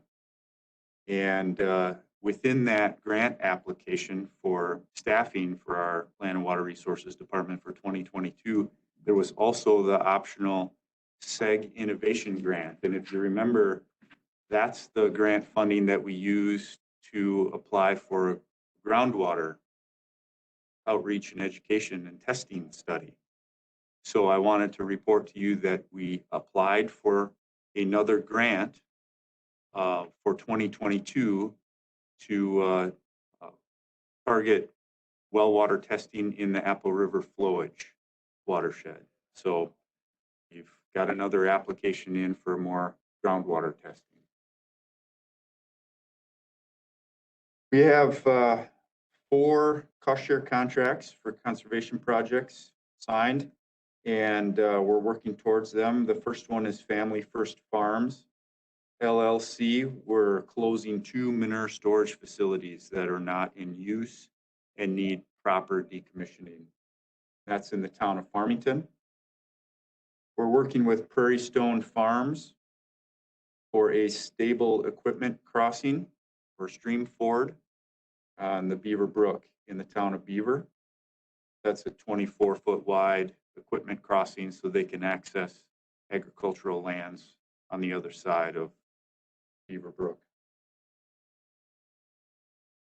We've also got a contract with New View Acres to provide cost sharing for a livestock watering facility and cattle exclusion from surface waters. So on this site, cattle had unlimited access to a surface water body, and they've been degrading the shoreline to the point where we need to do something different.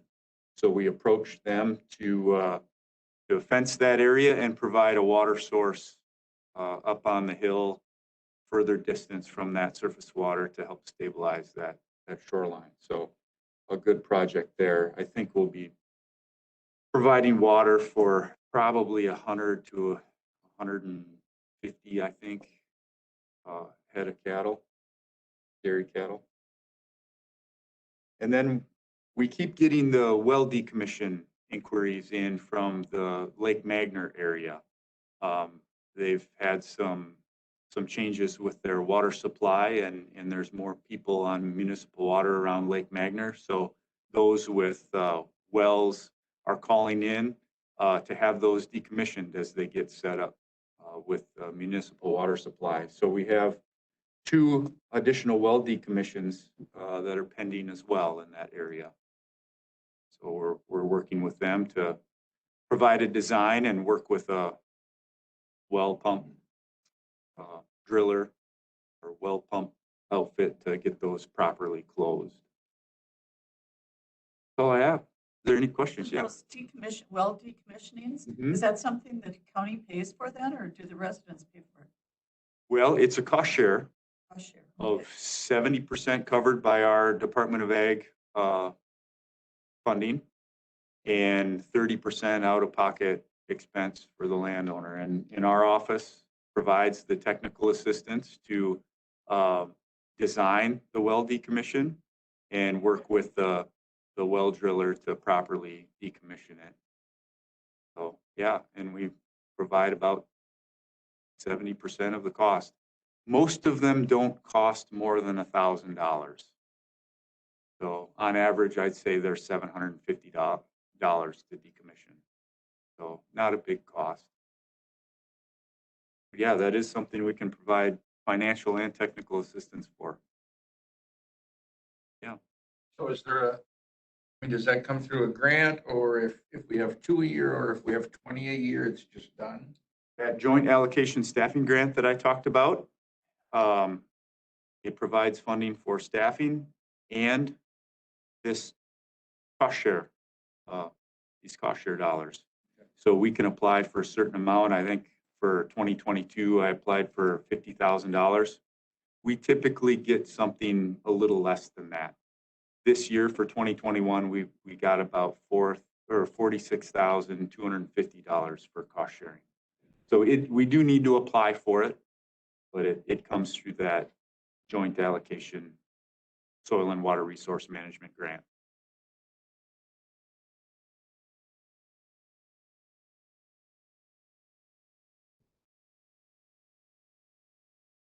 Okay, thank you. Thanks, Eric. Yep. Dean's here. Yeah, Dean would be up next. Dean?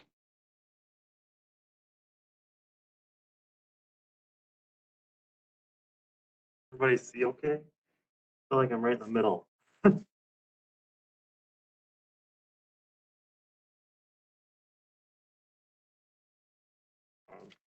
My name is Dane Christensen, conservation planner technician with Land and Water Resources Department.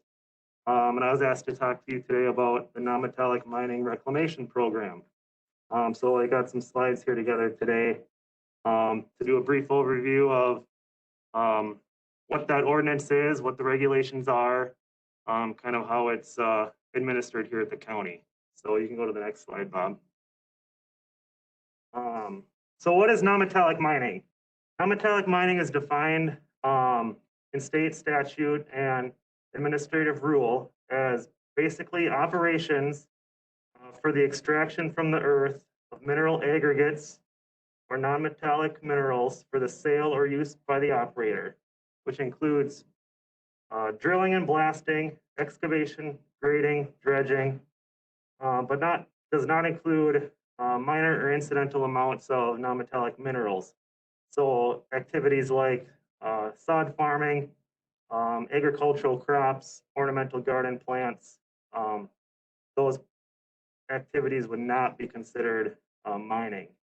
It also includes processes at the mining site for the preparation or processing of the aggregates or the minerals, which includes stockpiling, blending, blasting, grading, crushing, screening, scalping, and dewatering of that material.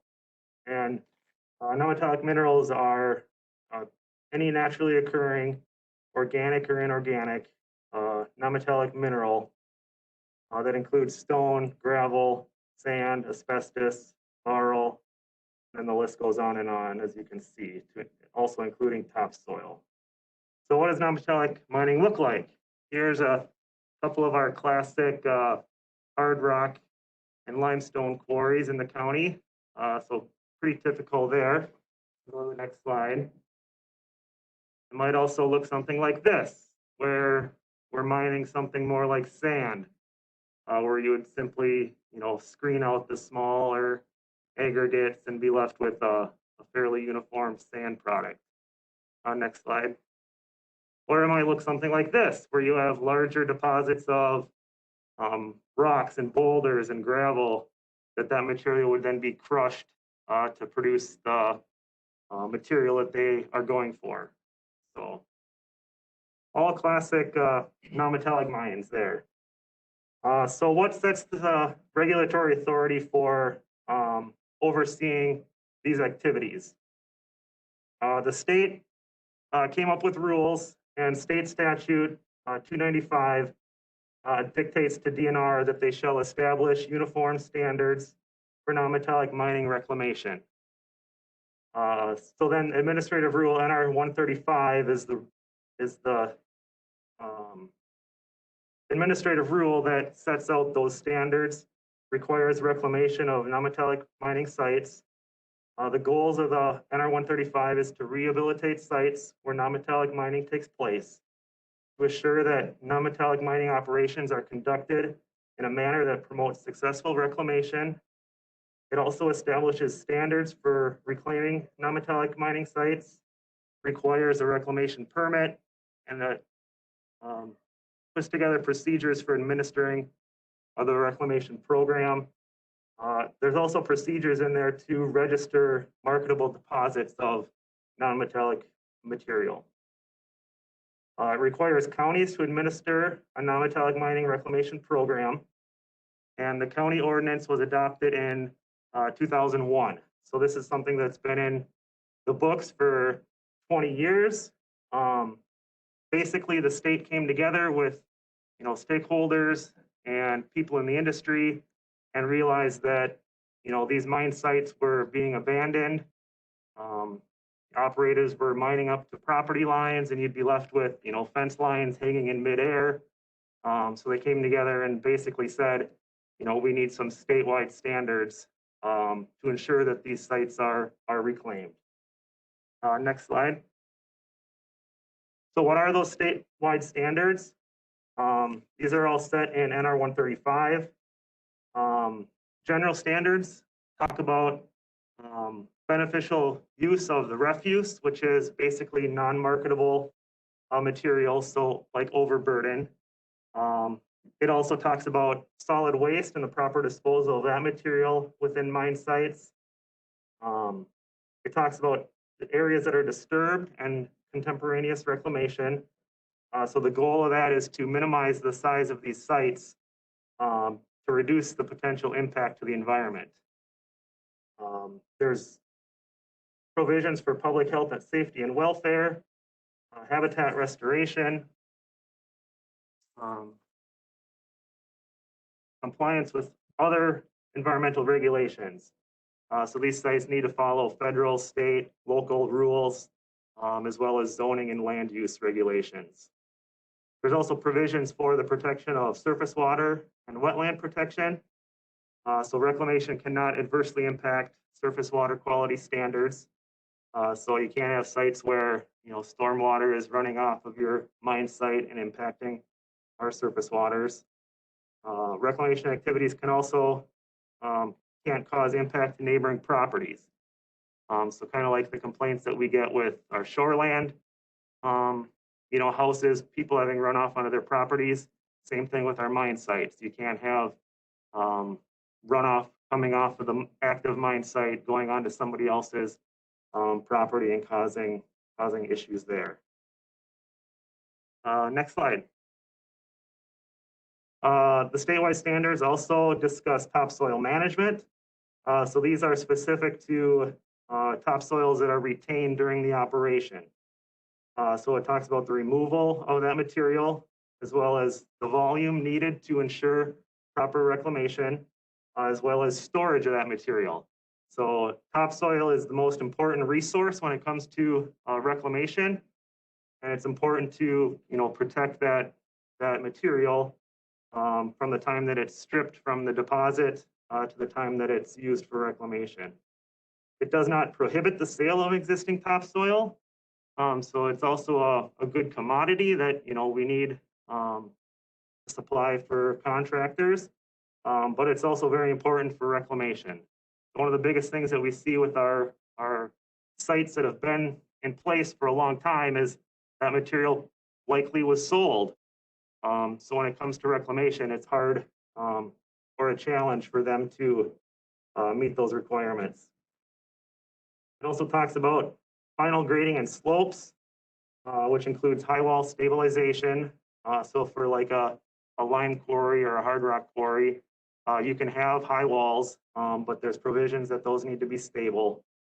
The state standard for slopes is 3-to-1, which ensures safety at the site. There's also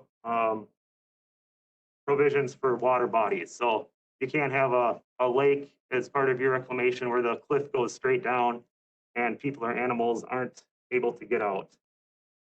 There's also provisions for topsoil redistribution and reclamation. So those are to minimize compaction and erosion during active reclamation. It also sets standards for revegetation and site stabilization, as well as assessment of the successful completion of the site. So that would be criteria for assessing when reclamation is complete and what that looks like. There's also provisions for intermittent mining, as well as maintenance of the site until it is released from the permit requirements. Next slide, Bob.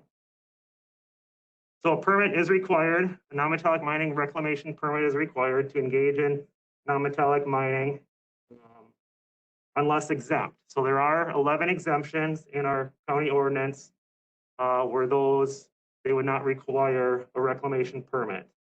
Some of those exemptions include DOT projects, Chapter 30 permits, construction sites, domestic or farm use, which is exclusive use only. So a farmer that's using sand for bedding, he can use that, but he can't sell it or use it off site.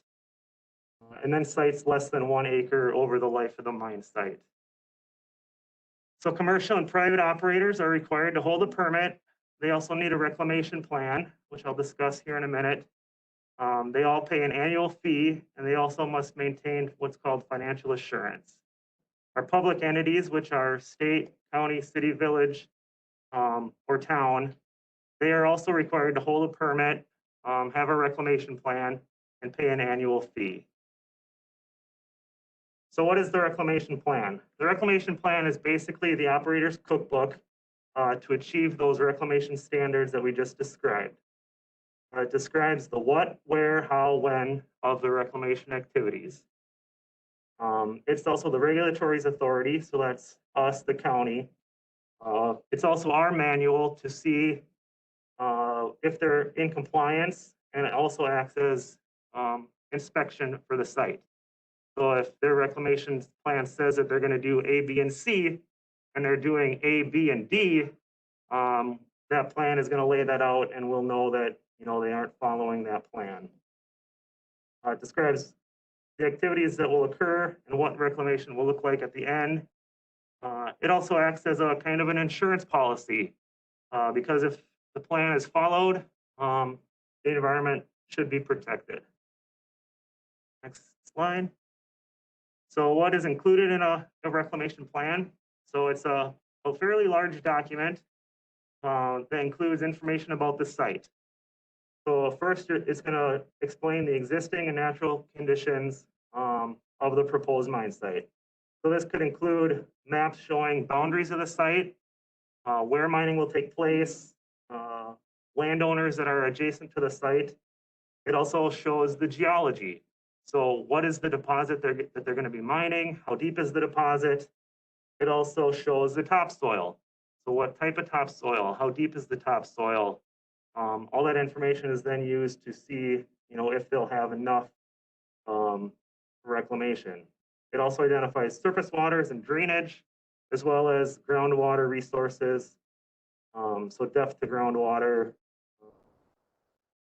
It also shows topsoil, the topsoil substitute material. So for sites that may not have a lot of topsoil, they can bring in topsoil material from offsite, or substitute material as well.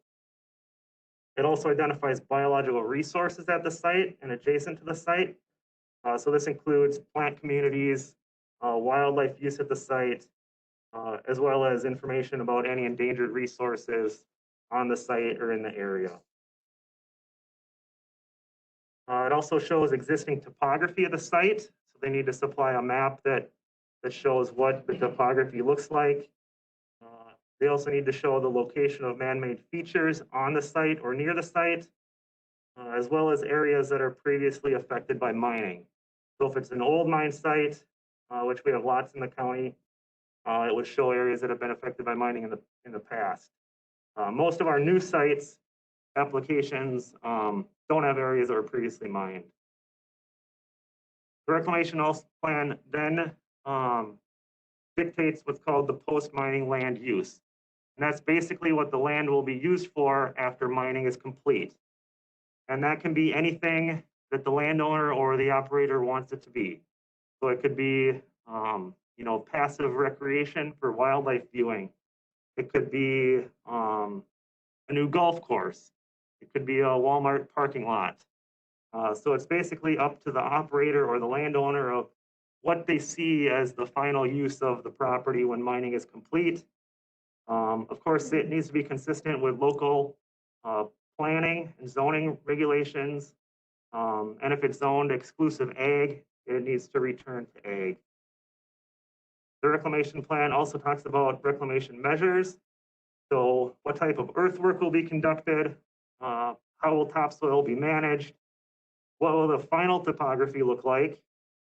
What structures will remain? So will there roads remain? Will buildings remain? It also dictates the cost of reclamation. Puts together a revegetation plan.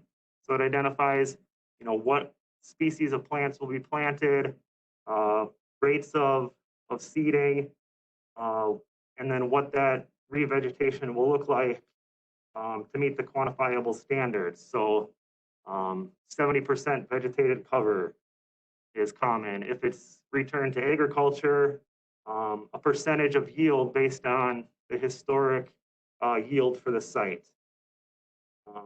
The reclamation plan also addresses erosion control, as well as interim reclamation and long-term safety of the site. So adjoining land uses dictate the long-term safety. It also explains criteria for successful reclamation, and that includes a certification from the operator or the landowner that the plan will be followed to guarantee that they meet the regulations. Next slide. Our private operators are required to have what's called financial assurance.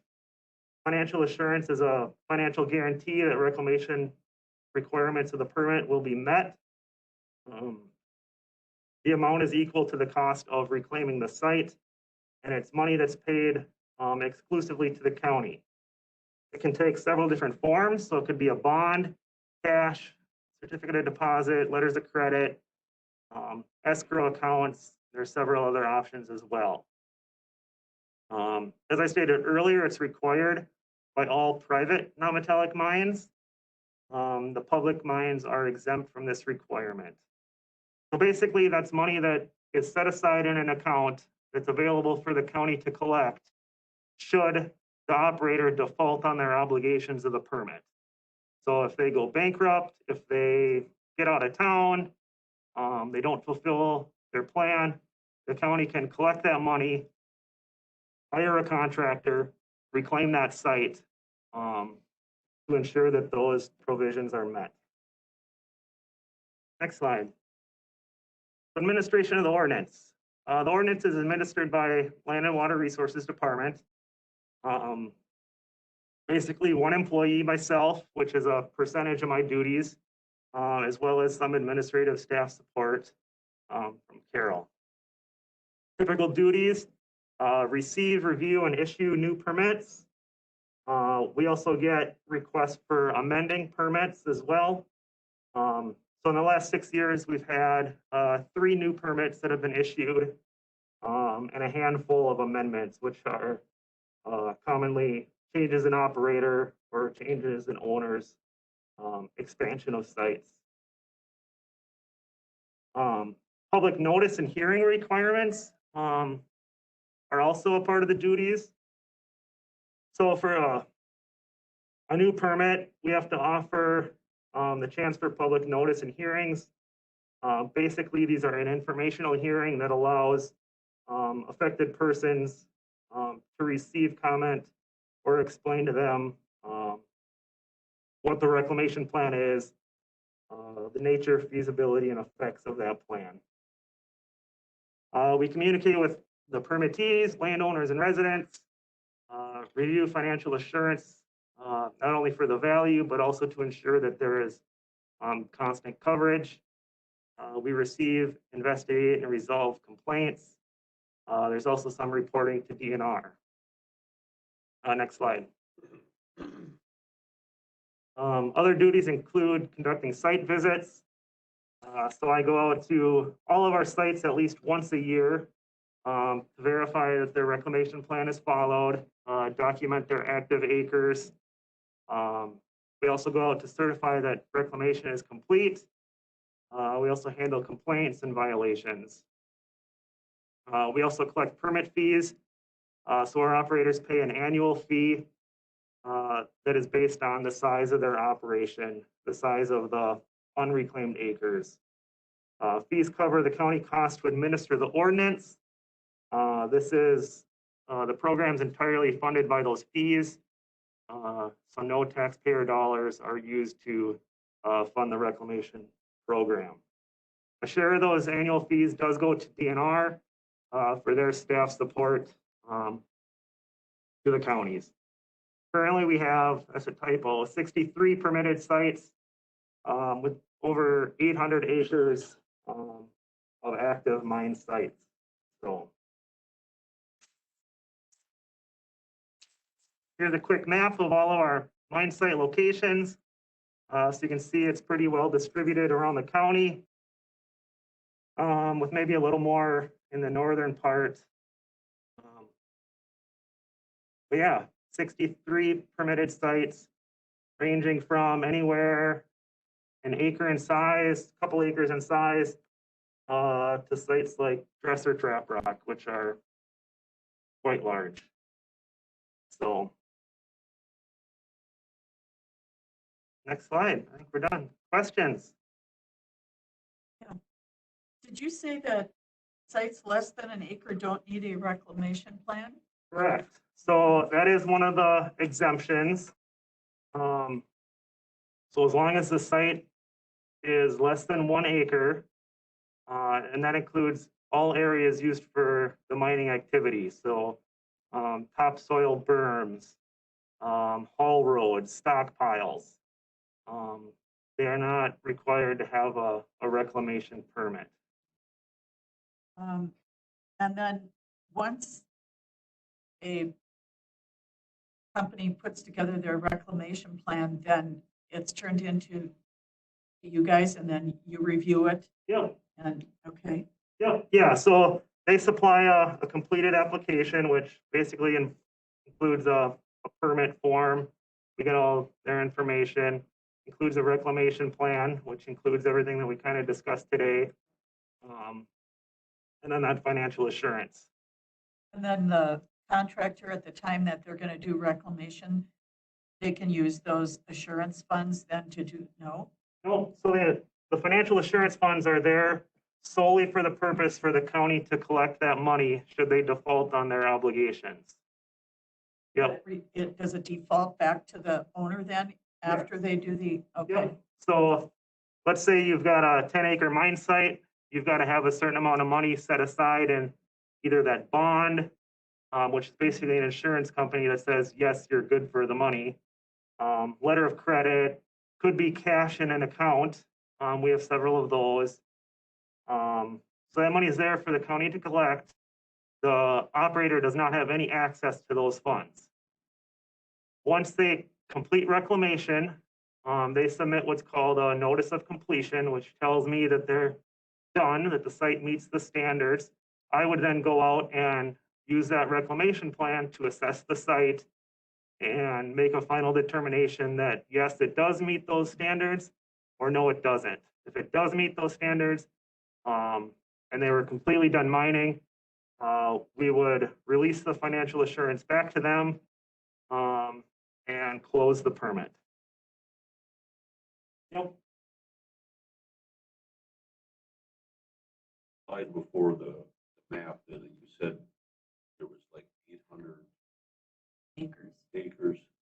Well, let's say you have a mine, and I know some of the smaller people do that. You open up 5 acres because that's break off, isn't it? Yeah, so the fees are broken down into a range of categories. So like a site that is 1 to 5 acres of unreclaimed area, so an area that's been disturbed, is going to be one fee. 6 to 10 is another fee. 10 to 15 is another one, and it goes up from there. So the 800 is that? The 800 is it just the open part of it, or is it the Correct. potential of what they have? No, the 800 is what's currently unreclaimed as of December 31st. No, there's a lot of mines. up Yeah, there. it was closer to 900, I think. So yeah, So if I have a private pit, then none of this applies.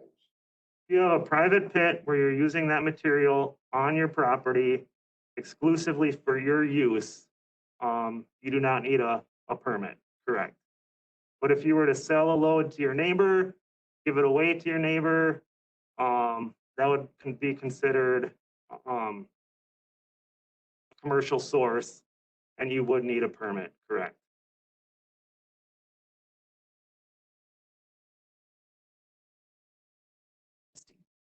Yeah. Any other questions?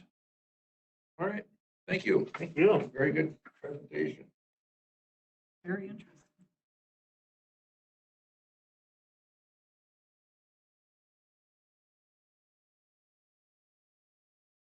Ben?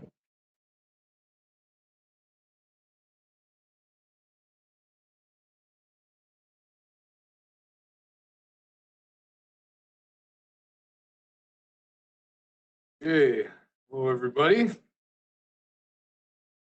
8-day update on the comprehensive trail network planning.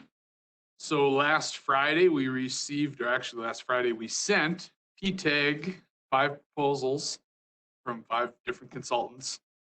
Everybody came to our Monday night Ptag meeting, super prepared. They were confident in making a decision on a consultant. So that recommendation, that selection was sent to Vince for his approval. So if we're looking for a June start date, a contract would have to be inked, excuse me, by May. That's all I had for A. questions. Will that contract come back through us, or that's just off to Vince now and it's done? We'll keep you apprised of it.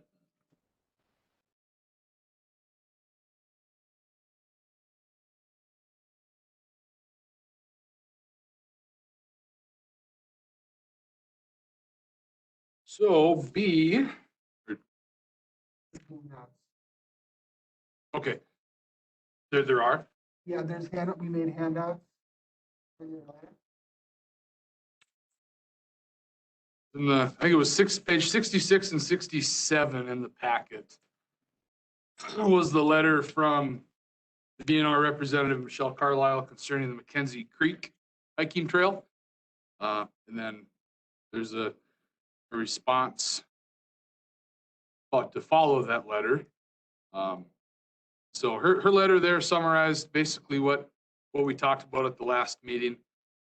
So I guess, Chair, if you wanted to, if there was any discussion that had to be had about the response to send to them. So I guess I was just looking for a response to her to clarify what we were asking for. In her letter back to us, at least I'll say, I think there's some confusion between us and them of what we were asking for. And I think we just need to clarify to her what it is that we were asking for. I mean, I got the impression she was thinking that the DNR was going to have to upkeep these, that we were asking that the DNR would upkeep these trails, and those types of things. I don't think that was our intentions. These are trails that are already there. And just all we're looking to do is realistically advertise them and have the ability to put signs up. And then ask for clarification back from her as to a little more specific clarification as to why we can't do that. I mean, they're open to everybody right now, but you can drive by them and nobody knows they're there. It's really, I think, all we want to do is say, here they are. I think it ties in well with what Ptag is doing as far as putting everything together. They could be on that app, whatever it is.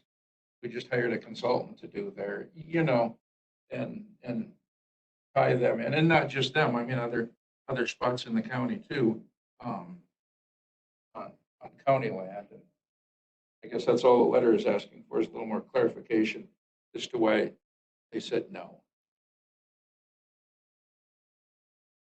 That, I just missed that in the letter. I read it. They said no, that we couldn't put signs up, or what? Well, that we couldn't.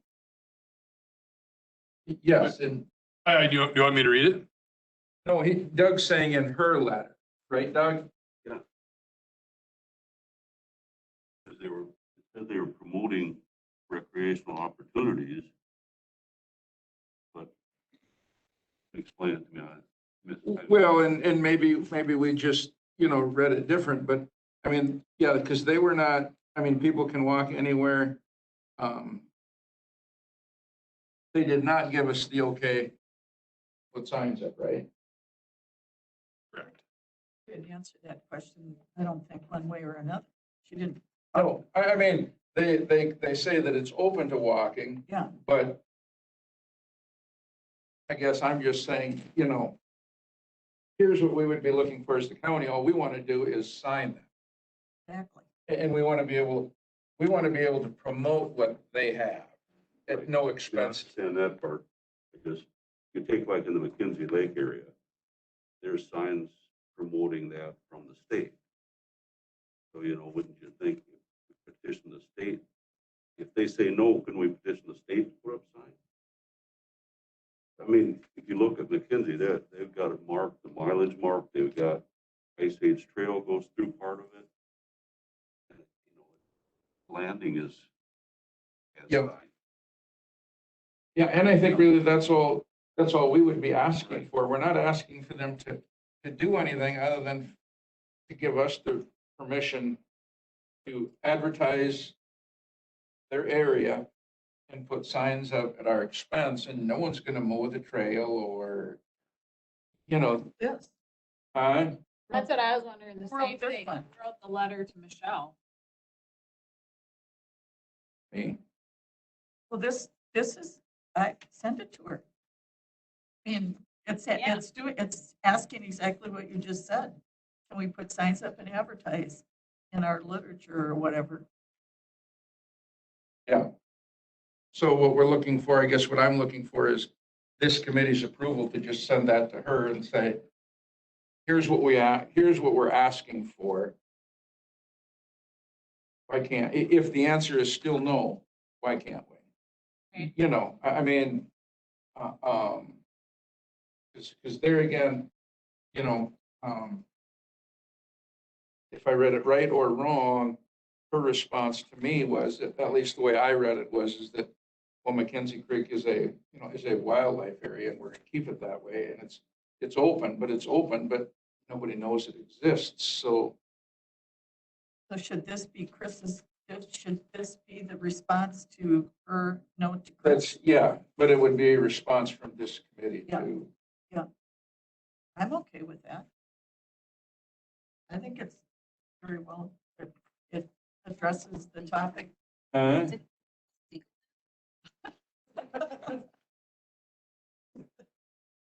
It's that pro bono work. Need to get some letterheads off. It's lacking. Well, I'm pretty sure staff fixed it up some. So you're okay with it? I mean, it's just by consensus, right? I mean, we don't need a motion to send this on, Joe? They Just by consensus? signed the straight lake Then you can send a trail, they letter. have Yeah. maps of the trail. I think that consensus is good enough. So I guess my question is, so how did she send a letter to Chris in the first place? I mean, was there something addressed to her for her to respond to him?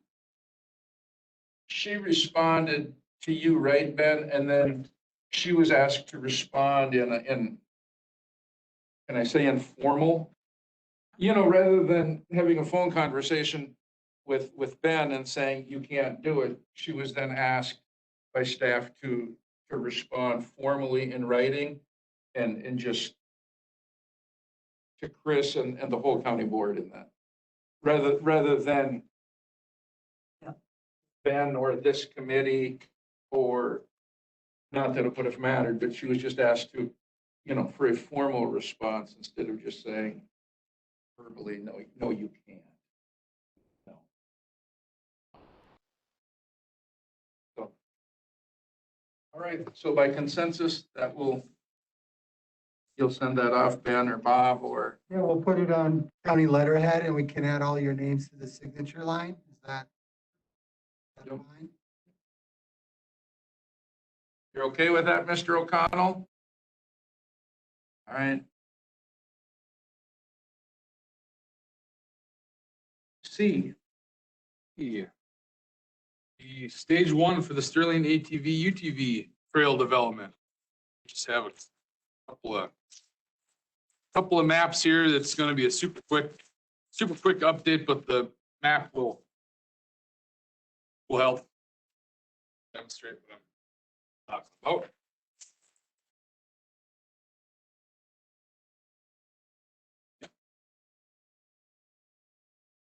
So the last Environmental Services Committee meeting, the committee recommended that the ATV trail discussion for the Sterling Trail be sent to the ATV UTV committee.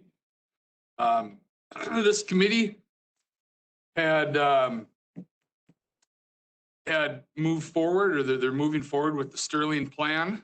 The Sterling phase one there is the stuff on the south end of the map. It's outlined in black.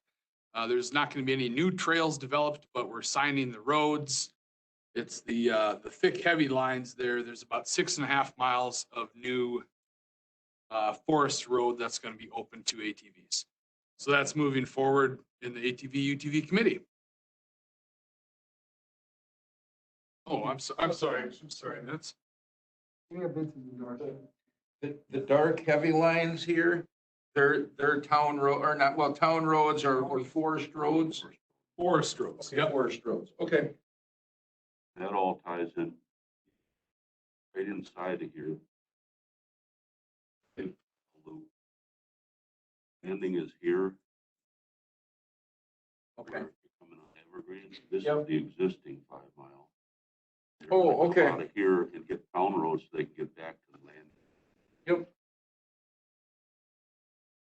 So we do have the endorsement from Vince to move forward with this project too, so. Good deal. Okay, an update from Ptag regarding the environmental services recommendations. Environmental services, you guys asked Ptag to consider the rules and regulations for ATVs and UTVs on county forest lands. Ptag had a few recommendations for the new set of rules and regs. They're going to go to the ATV UTV committee to be looked at, and then we'll formalize a final draft, bring back for the ATV rules and regs on county forest land. Ptag also looked at the Summers Lake property for the equestrian development. So that was a discussion that was had by Ptag. Staff is going to draft a proposal or a plan for the needed updates for Summers Lake to make it more accessible for equestrian stuff, bigger parking lot, maybe some little bit wider spots and trails, things of that nature. Ptag also discussed adding equestrians to the Gandy Dancer. That was a recommendation that was sent to them. Ptag had decided that they wanted to wait for the comprehensive trail network plan process to have that discussion about adding equestrians onto the Gandy Dancer. So that is all I have. So it would be tied into that comprehensive plan. Okay. That's, yep. Right.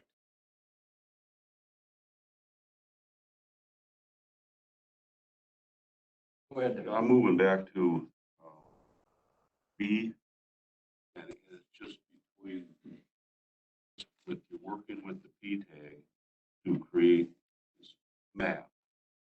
And there is an actual map of the Straight River trails. There's 3 or 4 loops you can make. Is that going to be considered by Ptag to look into that, so if that's considered in the whole trail just for promotion? All of the trails in the county, whether they're state trails, local trails, county trails, all of the trails will be considered with the comprehensive trail network plan. Talking about the map, the recreational viewer that we have here at the county that Brad Runberg developed, that's a comprehensive look of all the trails in the county as well. So trails at Mackenzie Creek, Straight Lake trails, the Deer Lake Conservancy trails, all these different trails are on that rec viewer. So, but for the comprehensive trail network plan, it's going to look at how all of these trails are laid out and how, they can interlink and different, gaps analysis between the trails and things of that nature. But did that answer your question? It's in there. It has great potential, but I think it's underutilized. Sure. So, but just, you're done, Doug. Just following up on Doug's then, I mean, the Straight Lake Trail Network, they're that will be considered by the consultant that's hired to take into account that, but then not also just that, but also really everything that's on the viewer, they will be considering. I mean, so a trail in the village of Balsam Lake here would be considered just like trail out in the country somewhere. Correct. That's actually the first step in the planning process is inventory of all our available trails. We'll be looking at all. Because did we not, I mean, staff reach out to all villages 18 months ago or whatever for that rec viewer plan that Brad put together? Yes. Yep. But for the most part, we should have in-house all of anything that a community sent into us. Very comprehensive.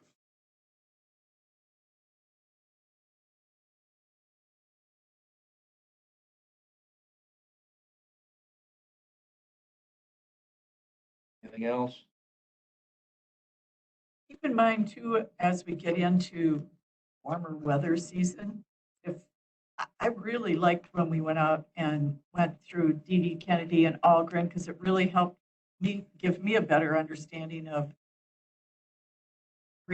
fixing the bridge over the dam and Allrood, signage at Allrood, all that stuff. It's a lot easier to. Tracy has a new understanding of that Not too. say I'll go to it's fixed, but I'm just saying, it's a good plan. I mean, as we go down the path to look at doing things for more of these trails and parks, it's good to be able to get us out there and see what it's about, so we can make an informed decision. Sharon wants to get out and help clear the Summers Lake Forest Trail, I think is what she's asking. I wouldn't go that far. If Tracy's gonna volunteer to put the new boards on the bridge, Sure I it will be Kennedy. Not me.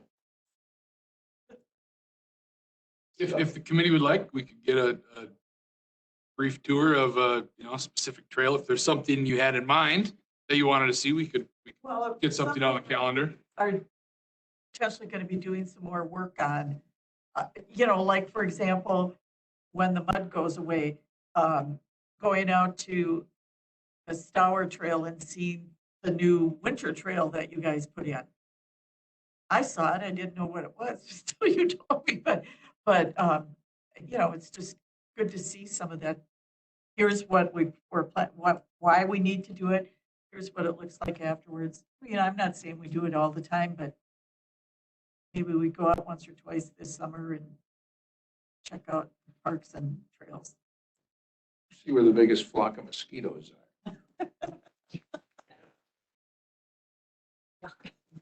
Just something to keep in the back of your mind. Will do. Surprises. Perfect. Oh. All right, thanks, Ben. Thank you.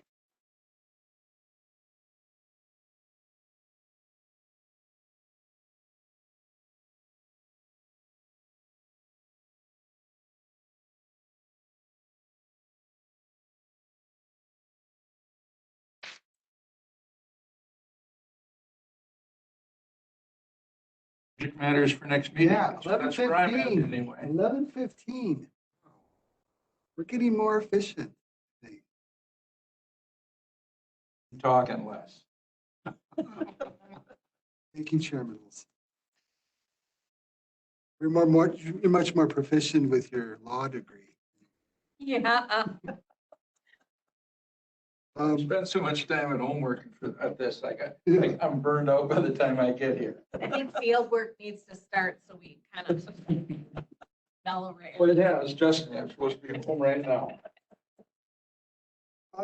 2 public hearings on May 5th. We have Nick Walton at his 2 requests for a conditional use permit at 9:15.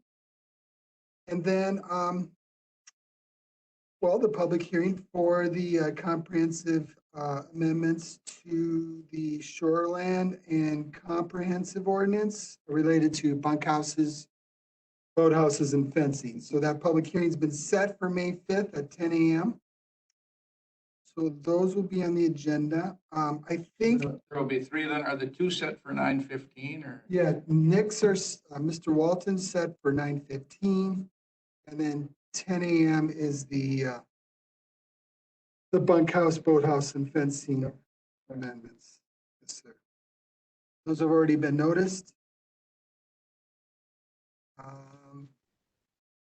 8A. I think by the 5th, we'll have some developments with Vince's decision with awarding the contract to the vendor for the comprehensive trail network plan. Once Vince decides, there's 2 weeks of negotiation, and then once the contract is signed, the consultant has 30 days to begin work. So this is good news that it's moving forward. We could start a month earlier than anticipated because we had such overwhelming consensus on the chosen vendor. It was almost unanimous. They were clearly the best choice. And so I would imagine 8A, we can share more with you once Vince works through that,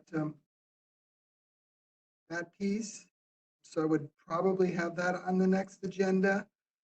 Perhaps by May 5th, we may have heard from our friends at the DNR regarding the McKinsey Creek letter. Yeah, well, let's put it on, and Yep. if we haven't, it's just on to the next meeting. Right. Let's see. We are going to review our fee schedule according to our work plan. So there will be that.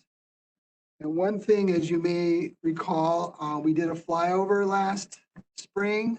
We have this new updated fantastic ortho imagery. So consultants are asking us for that information, those data sets. So we should look at that fee schedule as well. So I'm going to add that too. Beyond that, as you know, as we've experienced, there's always new and emerging initiatives that could pop up as well. So Do we not have the Lorraine ATV UTV trail coming back the first meeting in May? I believe it is an ATV UTV Council's wheelhouse right now. So by then, would you have met by then? Beth? I don't think they would have met by then. Forgive me. You meet before Public Works, Public Safety Committee, right? When is their next meeting? Anyone have a calendar? Probably the fourth. Fourth. Okay, so yes, we could have So some. let's put it on, only Okay. because that needs, that's gonna need. Day to discuss Yeah. it, and Bob sent me a map. Bob, Yep. Your map, it's got the Ice Age Trail and parts of it. Mhm. Is that it? It's hard to follow on there. You didn't highlight it. That's all I can understand. Yeah, I should have, well, I think in my email, it's that those box areas, that is the footprint in which the trail can go. Right. Now, there's You some, said that, but I just had trouble kind of in a couple spots following it. well, why don't, maybe after this meeting, let me give you a hard copy and a handwritten one. So, If I can bring it to the committee, and then I think Todd's been alerted on it already. we'll add the Lorraine. And who knows, we might have some new developments on the Sterling one as well. For stage one. For an update. But we'll add that. At least the product of the ATV UTV Council. Which reminds me. The Lorraine one has to go to the county board for approval, right? Because they need Designated. to designate it, because it goes through private property. So then realistically, we need the committee or the county or whoever needs those easements from the landowners. Yeah, that's the big piece. Those need to be secured first. Yep. And that's, they're working on a template. We said one template. Mhm. Counts. I mean, you need that to get your fill out for the Yep. easement. Yeah. Yep. So they had worked on that, so that have it on file. That one's a little more complicated, but I'm glad we brought that up because I think another item on the UTV ATV Council would be Ptag's recommendation to the regs, regulation and rules to county forest lands. Like Ben mentioned before, on Monday, Ptag had quite a extensive conversation vetting those one-page rules that were presented earlier to this committee. So they made some slight changes, but as you recall, last meeting, that was the contingency that not only Ptag look at it, but also ATV UTV Council. So I'm assuming at their May meeting there, they'd have a swing at it. Well, there again, let's put it on, and if they don't get done, it just moves to the next meeting. That's all. It's there if it's ready.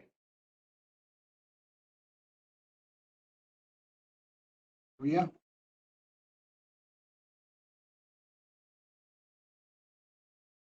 Agenda's filling up already. So then, two things, I guess, I don't know, one maybe is an agenda item, maybe one isn't. Gentleman spoke in public comment about four-wheelers on the Gandy. Do we put that on, or can we just send it to, again, Ptag, like the horses went, to be considered on the comprehensive plan? And then also send it, that one could go to the ETV, UTV committee too. You know, there again, just to be considered in the overall as we're doing the comprehensive plan. So I don't know. Would you like to do that? Just go to them, or if it needs to be on our next meeting, whatever. And then, I don't know, but Mr. Bewley was here and spoke about a box culvert on 150th Avenue. That's probably a Mo thing. On the Gandy, just so that, I guess I'll say somebody takes a look at it, and sees what it is. We've been out there. Oh, you have? Yeah, Okay. Ben has and has Okay. communicated that with Public Works. Yeah. Okay, all right, yeah, no, I just wanted to make sure that it got, The other thing is we want to follow up on what we've done with, zoning. Yeah, yep. Oh, that's right. I've had that circled as well. So, yeah, resolution. I already had it crossed off, so, Yeah. yeah, So, yeah, we'll get together and I think it's a good idea to, get some affirmation from the DNR for their review, that we can pursue this. That is a concern, that we do a lot of this work, public hearings, rewrite, whatever. And then the DNR, gets in the way. So yeah, let's, we'll work internally on that, but we'll put that on the agenda as well. Thank you, Vince. now we're too full all of a sudden. Our next agenda.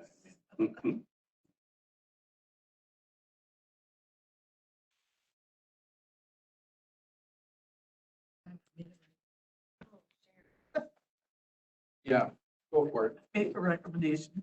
We adjourn. Make a motion to adjourn.